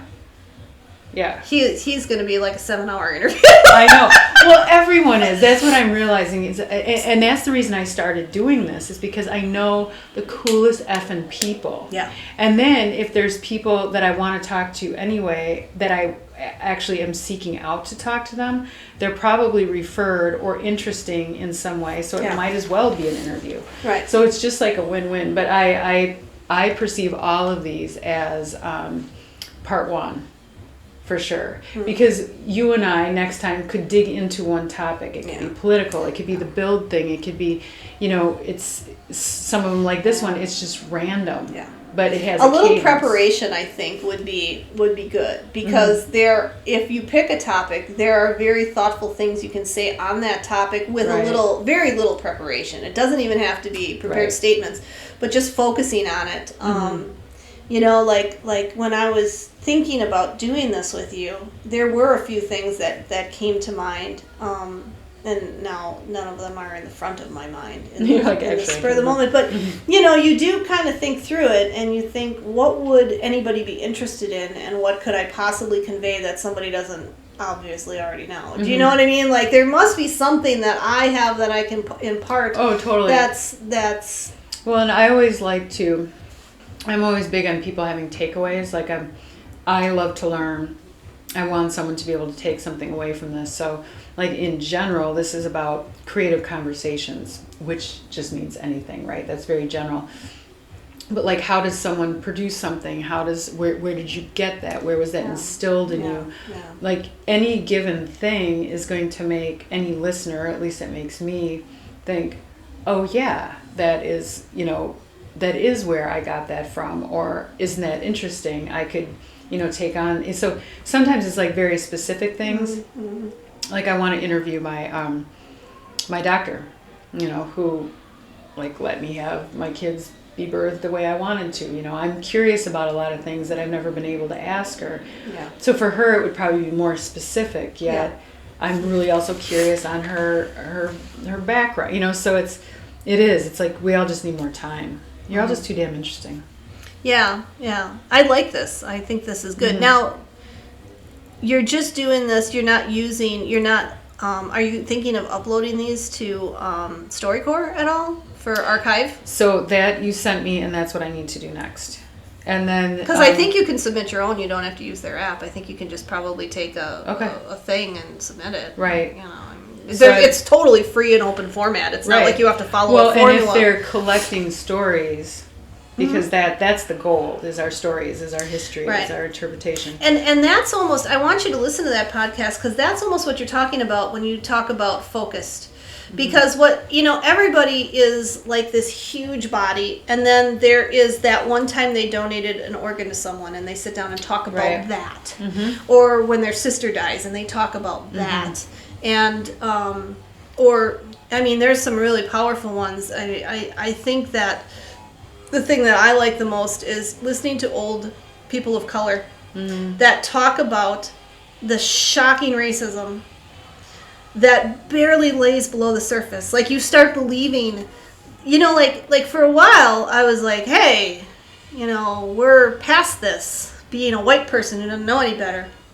Now that we've had this sudden swing the other direction, I totally believe that the experience of being American is much different for anybody of color. Right. Absolutely. I never have worried about getting shot during a headlight traffic stop ever. Yeah. Or having, what was this latest one, this guy gets pulled over because he's got an air freshener from his rearview mirror. Who doesn't? Right? He ends up getting shot. Yeah. Like that is a level of expectation no American should have to deal with. Yeah, can you imagine living that way? Right? You can't. And so when I listen to StoryCorps and I hear the incredible stories of lynchings, and there was a StoryCorps where this little girl was given nail polish from her mother was a maid, was a house cleaner, whatever. And the lady of the house gave an old bottle of fingernail polish to this little girl, and she painted her nails. And she was a little girl. And she went to the store, and a white man saw that she had painted figures and assumed she had stolen, and took a pliers and removed her fingernails. Right? Is that not, like, you couldn't make up a movie, something that shocking. That happened to this little girl. He took a pliers and removed her painted fingernails because she was of color. Can you imagine experiencing that? And then you want to be an American in this country and feel like you're accepted. Well, and you're supposed to feel human even after that? Right? That goes in the Library of Congress. That story. Right? Yeah, you can't bury that.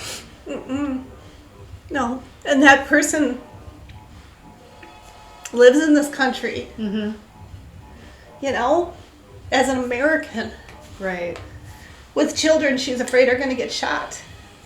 It's the only way we change. The only way we change the country is and it's the way of putting stories. things in perspective. The shit we choose to be traumatized with would make most people have good dreams. Right. And that's why whenever we sit here and we talk about, I talk about the challenges we've had in the last year. Shit, I ain't had nothing. You kidding me? Got nothing to complain about. I worked the whole time. It's mostly gratitude. Yeah. We end up with. Right? Absolutely. I have nothing to complain about. I mean, my life has been a skating rink. And then, even the Me Too movement, I mean, that was a huge awakening because I'm old school. You're a little bit younger than me, but I think you know what I mean when I say we were responsible for not wearing short skirts and not getting drunk at the party because it was our fault. Right. And I still agree with that to a certain extent because everybody's responsible for what happens to them. But everyone's responsible. But when I was growing up and I was a teenager, no one thought that maybe men should be taught not to sexually assault women. Yeah, it was our job to make it okay. It was yes, exactly. We got Trump elected. Yep. Yeah. Yep. And so, that was a big awakening because when the whole Me Too movement started, I was like, oh, come on, suck it up. Be a bad bitch about it. And, that's the way those men are because they're dumb. We were trained. Yeah, that's how we survived. Exactly, a defense mechanism to help us deal with the trauma of the constant realization that you are other. Right. You're less than. So to me, when you talked about defining moments, and I didn't want to get into it, but when you talk about defining moments, I gotta tell you, woke is kind of a term I don't necessarily like. Mm-hmm. But damn it, I've had some major epiphanies recently. It started with the Me Too movement. It continues with the BLM movement, mm-hmm. because I'm not confronted with it on a daily basis, but I am now. They made me be confronted with it on a daily basis. Mm-hmm. And I have a whole new perspective of that. I just absolutely do. Like, you asked me about reparations before, and I was on the fence. Fuck no.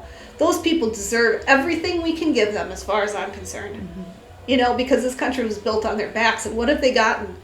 Civil rights? Their leader was killed. I mean, that shit's just right underneath the surface. Mm-hmm. Just right there. It's a scab that needed to be picked up. Well, and I feel like my whole life is going to be making up for that shit. Mm-hmm. Like, you know, like I feel like I have to be extra to make up for my color. You know, how sad is that? I mean, because I can't. I mean, there's still going to be those people out there that are going to treat people other. Right.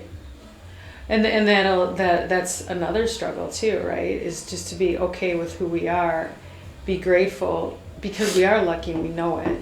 Or we were born a certain way. And we know it. So lucky. I mean, being female at this time, like, there are times that you did not want to be born female. Right. There were times that you did not want to be born in this country or in certain, I mean, you know, think about it. Our souls could have been plopped anywhere on the earth during any time, and they probably have been, for all I know. Yeah, 20 years ago. Right? Yeah. Exactly. We wouldn't have made it. No, I don't know. I think that women are super resilient, like children. You know? We would have had to shut our mouths, though. Yeah, that would have been difficult. Yeah. Right. I think the toughness part we would have had, but it wouldn't have been easy. Right. Yeah. And, you know, I don't know, what is your philosophy on that? Were you somewhere else at some other time? Do you believe that? I do. I don't. There's not many. I've been strange places that I feel at home, and things that are brand new and bizarre sometimes seem familiar. Like I'm remembering a feeling or a smell or so there are things like that make me think. They're the way you meet people sometimes. Yeah. And then some situations that should be by now old hat that just don't, they just seem so foreign, you know. So, and I don't think it's necessarily that I want to be comforted and believe in something after death. Yeah. But I think, you know, maybe it's the magic I've seen in people in this natural world, both off and on psychedelics, that just makes me realize, like, there's just so, you know, when you tap into that, when you truly allow yourself, it's another way I'm very lucky, right? Mm-hmm. I have the kind of life where I can dig into that and experience that. And you're very curious about that. You're very curious about exploring that. Mm-hmm. I don't think I've ever had really that much curiosity about a lot of that. I think once I got past organized religion, I just happy there. I felt a freedom because I was raised Lutheran, and you know, when you're a little kid, it's like, you know, the Three Little Pigs, Jack and the Beanstalk, the Garden of Eden, you know, like you just and then all of a sudden you start critically thinking about it, and you're like, oh yeah, okay, I can't subscribe to this.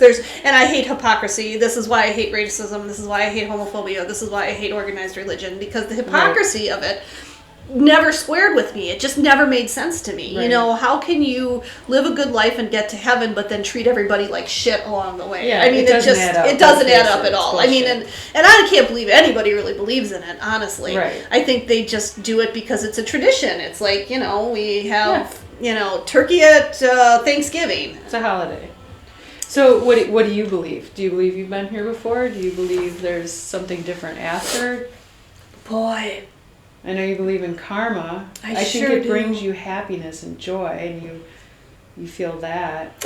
I foster dogs until they find homes and shit like that, you know. And I always, when people try to say, "Oh, you're so nice for doing that," I'm like, no, it's just an atheist way to get to heaven in case. You know, it's to me, policy. It's my insurance policy. If there's a heaven, I got to do something, you know. So you're gonna end up in doggy heaven. Right, I'll be at the Rainbow Bridge. It'll be great. I'll be there with all my pals. All your buddies waiting for you. Yeah, so, I don't know. I mean, I'd like to think that the spark that I feel inside of myself that makes me isn't just going to be gone. I like science a lot, and so I kind of think there's no proof of that. Mm-hmm. I'd like to believe that. I have a feeling when I'm dead, I'm pretty much dead. Mm-hmm. I think I'm pretty much gone. And that compels me to want to leave something behind. That's how you're immortal, yeah. Yeah, I want to build something. I want to be part of something. Mm-hmm. I want to have people remember me.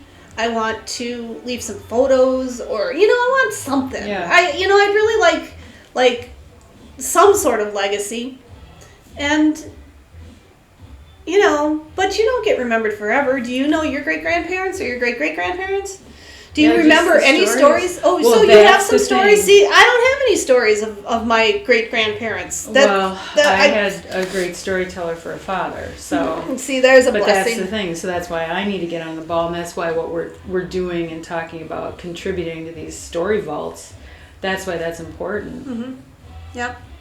I don't know who it was, who the writer was. We might want to look this up, but there was a writer that wrote a piece, and I think I first heard this piece on a Radio Lab podcast, and it was a piece of fictional writing that talked about purgatory, and that there were all these people basically sitting in the room, and then there were people like Albert Einstein and Hitler and like all these famous people, and then there were a lot of people that were not famous people that were just there, and every once in a while one would pass through and go on to the afterlife, and they were out of purgatory. Okay. And they were all these common people, and it turned out that the gist of the story was that you stayed in purgatory until people forgot you.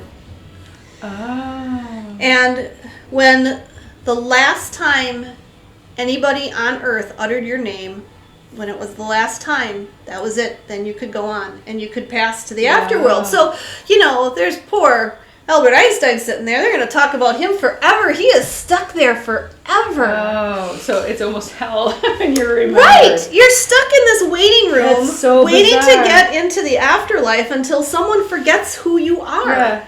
And so it makes anonymity a little bit more tolerable. Mm-hmm. To think that the result of this is when my son's son dies, or, whatever, then I can move on because they will have forgotten Grandma, or whatever. So there's that, and then maybe there's just nothing. Maybe it's you'll have to find out. So you could do the Huck Finn. No, it was Tom Sawyer who went to his own funeral. No. Right? No, that'd be nice. Yeah. No. Just show up at your own funeral. No one would be mad. Everyone would be so excited. But then you could be there for the big party, and I'm gonna insist on some sort of trip afterwards. Don't you feel bad, like when somebody dies and they have these great, the media in particular looks through the life of whoever. And I'm like, why don't they play that shit before they die? I bet you that person would love to see a huge retrospective of their life. Like big birthdays are so good. Fine, do them on a 5 or 10 year increment, whatever. Right. But really celebrate people while they're alive, while you can say this is what's meaningful. I mean, it's feedback, really. Yeah, right. It's just saying, hey, this is what's working, and wow, you like whatever, and you'd be like, okay, maybe I'll find the energy for more. Yeah, no, I agree. Yeah, because, it's like the mortality thing. I mean, we even talked a lot about death today, actually. Death's a major part of life. Yeah. And the older I get, the more I feel the urgency to, figure it out. To figure it out. Make more. Oh, no, really, all it is just to be happy, though. I mean, just, be happy with whatever you do. It's really not that hard. Just being here is reward enough. Right. Like I said, we got nothing to complain about, do we? No. We still do. We're not going to. Well, and it, this might be a life, one of many, or it might be the only one. That's what Michael used to say. We may only live once, but if you do it right, once is enough. Is enough, yeah. Yeah. And just in case, and it's not like either one of us, it helps people because we're afraid of coming back as like, No. A cow in Brazil or something, or, I don't know, some other unfortunate animal. Yeah. Yet, even if that's what would make someone cool, fine. Just do it as insurance. Just be decent. Mm-hmm. Be fun. Mm-hmm. Enjoy. Well, and really the best thing that we can do for the future is to raise kids that are more evolved than us. Like when I say that I am trying to make up for other people that I think don't treat people fairly, that comes from my dad. Like my dad was Archie Bunker, OG, man. He was like, he didn't like women or Jews or blacks or, whatever. That was my dad. He was very not me. And like sometimes those people raise carbon copies of themselves, and sometimes they raise the backlash to that, and that's my example. Now, my son tends to be more conservative than I am. Don't ask me how that happened. But I do believe he is more evolved. I mean, he definitely is more accepting of people. And I hope that even further. I mean, I feel like we are evolving as a species at an exponential rate. And I'm hoping that the lives of women and people of color and poor are raised. But then, then you see right beneath the surface that human nature, it's like a it's just barely hidden. Well, if it lights our fire even more and it makes us burn brighter, it's fine if we burn out. I'd rather burn out than fade away anyway.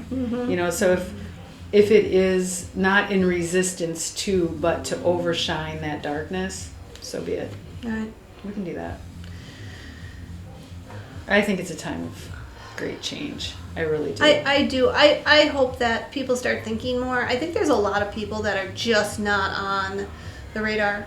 I just think there's a lot of people that just go through their life with dealing with only the things that are right in front of them, and they're not critically thinking about bigger things. That's what I think got Trump elected, is apathy. That's. I don't think if you walked up to any single person and said, "Would you want somebody in power who did XYZ. Name any one of 100,000 things that guy did, right? They would say no. I don't think that they would think that was cool. But the monolithic nature of supporting him blindly no matter what he did was created by people of apathy who said that us elite liberals are not like them. Like, it's almost like if you think too critically, you've become the other side or something. And I think if everybody thought more critically, it's like religion. If everybody thought super critically about religion and opened their mind up to the possibility that maybe there isn't a God, I think there would be a lot more people that were on the agnostic or atheistic scale than are in the religious column. They're not critically thinking about it. They're just going through the motions. They were born there. That's where they're going to stay. That's how they're programmed. Right? Well, and that's the difference between living essentially while you're asleep and kind of dead. I mean, I think we may choose or be lucky enough to decide, hey, I was programmed this way, or I might have been brought up this way, but I don't agree with it anymore. And in fact, I disagree with it. Right. And a lot of people, I think, are caught up, and they are busy, and they are, I think when you're stuck in a poverty loop, or you're brainwashed as a kid to think that you're less than, that is a hard thing to shake. That's a hard thing for people to shake with a lot of means, much less with no means. Right. So that is a trap. Poverty is a trap. And when Michael Yang ran for president, when I first heard his platform of universal income, I thought, wow, that's way out there. That's never going to work. And now we've been forced into universal income by the pandemic because all these people got a living wage.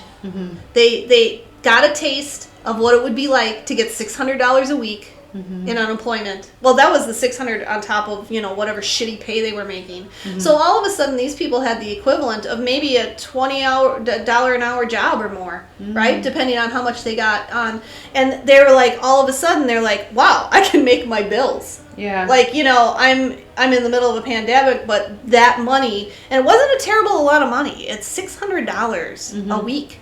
That made the difference for them between the ulcer and the deep breath. And you know what the difference between a deep breath and a shallow breath is. You, of all people, know that.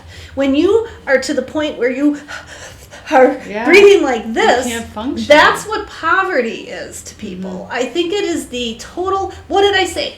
If I don't have the ability to control something, like my sister's cancer, I am that feeling of powerless. Well, that's what poverty is. It's constant lack of any power, and any when you control. Can't breathe, you can't expand. That's you right. You can't think outside of any box. And these people, for the first time in probably a long time, I know people. I'm making more money on unemployment than I am working my ass off. Okay? So now how is that going to translate? Hopefully that will be a living wage, right? Where employers will realize, or the country's going to realize, if people make a living wage, they're not going to need unemployment, and they can actually break even. Let's not even talk about getting ahead. Now then it'll be to the individual, okay, am I going to invest in myself? Am I going to, take these other steps? Well, and what happens? Or will we end up that much further behind? I don't know. Well, here's the thing, is that when you give a tax break to the richest in the country, what do they do with it? They might buy a yacht, but more likely they are just going to invest it and create more wealth for themselves because they don't actually have the ability to spend the money they have already, much less the increased revenue you've just handed them. What happens when you give somebody working 2 jobs at $7.35 an hour a bonus? They spend it. They pay their bills.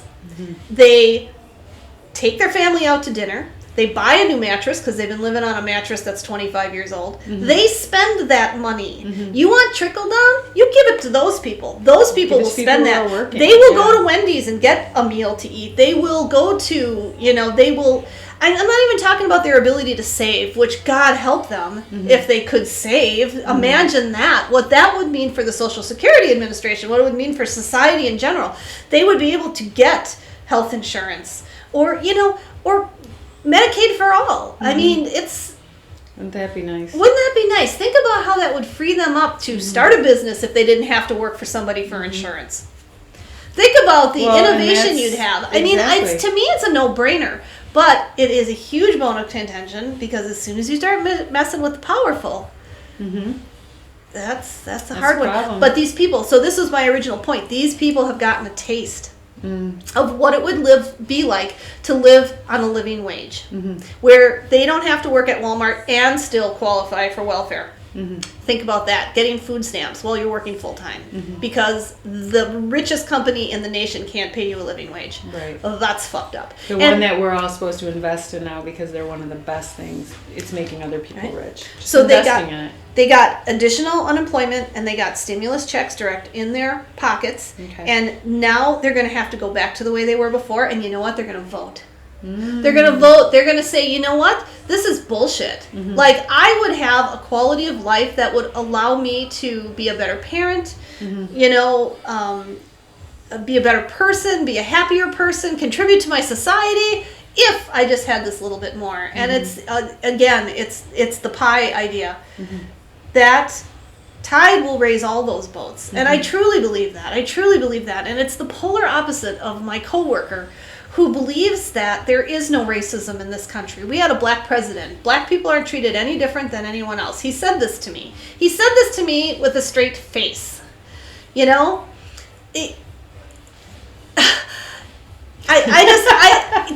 it's such a no-brainer, but I'm surrounded by people, and they must have a valid point because they're valid people. They're not just, they're not just like apparitions of demons floating around the air people. They were born. Yes. Yeah. So anyway, I keep going off on this politics thing because it's just so frustrating. Well, it's to pervasive. It affects us all. I tend to sink into my work and, set it aside, but it's a very real, right? Deep breath. I just realized I hold my breath even when I think of it. 'Cause it's like, I know, it's so crazy. Our world is so crazy. I know. But you know what? Our piece of it is really good. And this is where I come back to being positive all the time is your kids are good, my kids are good, or, our lives are good. And well, and the more we can put out there, obviously my kids are my number one thing I pour them into. They can go out there and keep spreading it and figuring it out. Yep. They are part of the evolution. Right. And in the meantime, we'll fake our death at like 90, and then we'll come back and listen to our eulogies and be like, surprise, we'll come out of a cake. Thelma and Louise ourselves off a bridge or something. Put a couple of dolls in there. Send it off. We'll go to Bali for a month and then come back. I hope I still know you then. Of course you will. I'm sorry, you're not going anywhere without me. Oh, I love you. Love you too. I'll know you forever. See, this is why I believe in more. I don't even have to. Like, I'm so perfectly happy with this life. Yeah. I always have a lot of longing, but I'm really happy with it. But I don't know. I think there's more. We'll see. It'll be interesting. Mm-hmm. It'll be interesting. That's a truth. That's a micro truth. It will be interesting. It will be interesting. It's true no matter how you look at it. But I just want to die when I'm ready. Like those old people who are just like, okay, I'm ready. I'm done. I've had enough. I want to go until I've had enough. Right. Then that's okay. Well, we should be able to have some charge of that too. Oregon is amazing. Mushrooms are legal there now. Assisted death. Just the respect of the human condition. And why shouldn't we be sovereign over our own mind? Absolutely. It's our mind. Mm-hmm. If we're not hurting someone else, why shouldn't we be able to adventure? Yep. It's just so... there are other places in this world that are giving America high fives right now for some of these things. Right.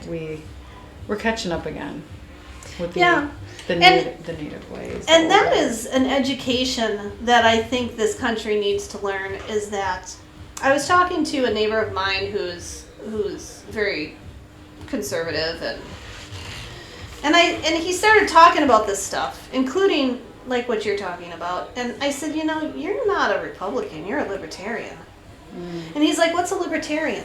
He didn't know. And I said, a libertarian means let me do whatever I want to do. It's not hurting anyone. Let me, make my own decisions and stuff. And he actually, to his credit, he actually went and Googled it and figured out. And he goes, you're right. The next time I saw him, he goes, you're right. I'm a libertarian. That's what I am. Cool. And I think that's an education that a lot of Trump supporters should have, because I think a lot of them are libertarians, and they were attracted to Trump because he didn't give a fuck about anything, which is kind of the libertarian way to say, you know what, I could shoot someone on Fifth Avenue and I'd get away with it. And they respected that because that's the kind of machismo that I think comes out of the libertarian. And I have a lot more in common with libertarians than I have with conservatives. Well, and that's the neat part about being able to have that conversation, because in some ways, even I'm conservative.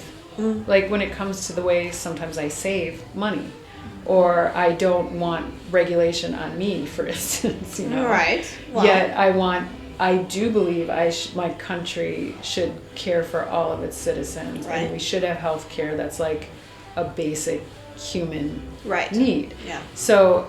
And then, so there's like pieces of things. And when we have to sign on to one, I think that's when people have to spend so much energy maintaining it and defending it and writing it on their shirts and their whatever people, want to display it on.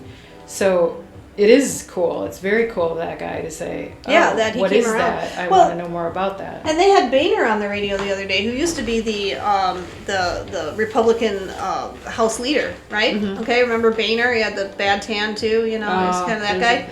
Well, and he just wrote a book, and he's like, I'd never get elected as a Republican right now, because the Republican Party has gotten so crazy that even me, who was the Republican whip in the Senate, can't possibly get elected as a Republican anymore if I was to run, because these people have gone so far. And so, they were all worried about Trump starting a third party, like splitting from the Republicans and starting a third party.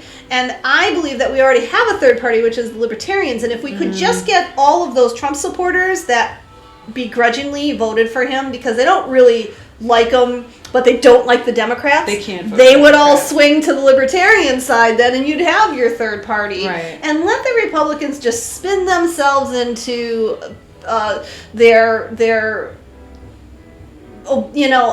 because they're based on Puritan values, the abortion issue. Let's face it, nobody in this country really wants to get rid of abortion except the far right. Right. Liberals don't want to get rid of it. They're like, do whatever the hell you want. We don't care. No one really wants to get rid of it, and no one really wants to have one. Right. So can we just, help? Can we educate people and have more contraceptive? Exactly. Yeah, but we can't talk about sex. We can't talk about... So I don't really think Americans believe that we shouldn't have sex education. I think that there's this very vocal far-right side. I mean, think about it. Even your conservative friends. Do you want your child to be ignorant as to how babies are made or how to prevent venereal diseases or AIDS? Or of course you want your child to know that. And they don't want to talk to him about it. No. My kids, what they get taught is so cool. Just every they're in a good school system. Yeah, well, it's MPS, but it's a Montessori MPS, and I know all MPS has this, but like each age level is age appropriate, and so I mean, not that they don't get plenty of, or they can ask any of us, my girls. That's why they can talk to you. They can talk to any number of women about anything. But why wouldn't you want that? Yeah. It's bizarre. More information is always better. Right. Whether you choose to act on it, I mean, that's independent free will. But to have the information and the source, the ability to get information if you seek more, that can never be wrong. Well, informed sex is probably safer sex and probably better sex. Let's make a T-shirt. Informed sex is better sex. And safety third. Better first, safety third. No. It's true though. Measure twice, cut once. Yeah. Words of wisdom. Boy, has sex changed too. I remember I graduated in 87, the AIDS epidemic was at the height in 87, and Reagan was president and he wasn't talking about it. Remember how Reagan just wouldn't deal with it. I don't think I could spell sex then. I was worried as a little kid about Star Wars and nuclear. That was my thing. I thought for sure we're going to have nuclear war. Well, yeah, I do remember that. I remember that. We were very scared of that. Yeah. Absolutely. We were very scared of that. I do recall that. The what was that show, The Last Days, or there was some mini series or something that it scared you straight. I tell you what, it would, and I still worry about that. I still worry about stuff floating around out there that some crazy country's going to get their hands on, because you don't take that back. You don't unring that bell. No. And we're just doing it super slowly right now. But you're right. I remember when I was little hearing about AIDS, and I thought it was, I'm not sure where I got this, but I thought it was a diet pill when I was little. Maybe because people would say something aid, and that was for dieting. Yeah, right. Or you saw really skinny people. I don't know. Yeah, not sure. But I thought, why don't they just stop taking those? Yeah. And then I learned what it was, and it was like, holy shit. Yeah, that was a scary time, man. Yeah. That was because there was no cure for it. It went from, you might catch something that you need penicillin for, to if you catch this, you're done for. There was no managed, there was no managed treatment for it. And, and there were a lot of, gay people that were very, very vocal. I remember that. Because, prior to that, we didn't have anybody out in the school. I mean, I'm sure there were... whatever the national or whatever the average is for. I mean, there was probably 3% of our student body that was gay, but you didn't know it. You didn't talk about it. Nobody came out, which was sad for them. So if there's any blessing in AIDS, it was the vocalization of the gay community and the pride. We are hurting, Yeah. It is neat to look back in some ways, and actually in many ways, and see that, I mean, it's depressing how far we haven't come. But there are a lot of ways where we've come really far. Oh, really far. Yeah. It's pretty cool. And gay rights is absolutely one of them. Marriage equality is huge. What women are doing and saying and being. And now we've got this whole generation, like my son, he was raised by a strong, independent, single woman. He has a whole different view of women than my husband had of me, or his father had of his stay-at-home wife, you know, who redecorated a room every year, whether it needed it or not. I mean, like these boys are raised by strong women. And now the girls are filling the colleges. The girls are getting more degrees. They're going further with their education. You know, I watched a science show the other day when they were talking about really complex microbiology, and just about every scientist on the board was a woman. And I'm like, yes, where would you have seen that 20 years ago? I know, it's so cool. Yeah. So by raising these strong girls and these strong boys, that's why boys that are not threatened by strong women, that's what you're getting. You're getting boys that are not they're threatened. Confident and they're in awe. Let's face it, when there's a strong man around, we are having some of that. That's wonderful. Yeah. That's just even better. Yeah. So it only makes sense that a solid man is going to be in awe of amazing women. And when you think about people who are homophobic or racist or misogynistic, they are afraid. They are challenged by anything that's different from them. They don't understand it. And so by raising these children, there they go. You know, now all of a sudden they're going to look at a woman scientist and not think it's weird. I still my mom went to her doctor and I said, so what did he say? And she goes, she, you know, I'm like, duh, you know, here I am with my sexist tropes on, you know, her doctor, right? I mean, you know, because it's just Isn't that great to catch yourself? I catch myself in stereotypes all the time. All the time. I'm like, don't kid yourself, kids. We are judging all the time. Yeah, absolutely. Don't deny it. It's very interesting. Absolutely. And that's why that whole race thing, too, this was something that crossed my mind when we were talking about that, is I'm trying to make up for all the ignorant white folk in the world, right? But that causes me to treat black people differently. Like, we can never wash this race barrier between us, because if it's not, I'm treating you different because I think you're less, or I'm treating you different because I know other people. Exactly. I'm still treating you different. Then we're creating it different, right? Yeah. So now I'm waiting, and this is where reparations come in. I'm waiting for them to come to me and be okay with me. Can you come to me and be okay with me as a black person in America? I want to get to the point where you can come to me and trust that I'm not going to fuck you over. That's what has to happen. And how do you get that entire society to say, you know what? We're ready to move past this, because I don't blame them. I think just by being genuine, what else can we do? No, maybe I'll be around long enough to see the same thing happen racially that happened to homophobia. Yeah. I love that. Wouldn't that be beautiful? I love that. Man, I need to smoke a joint. Amen.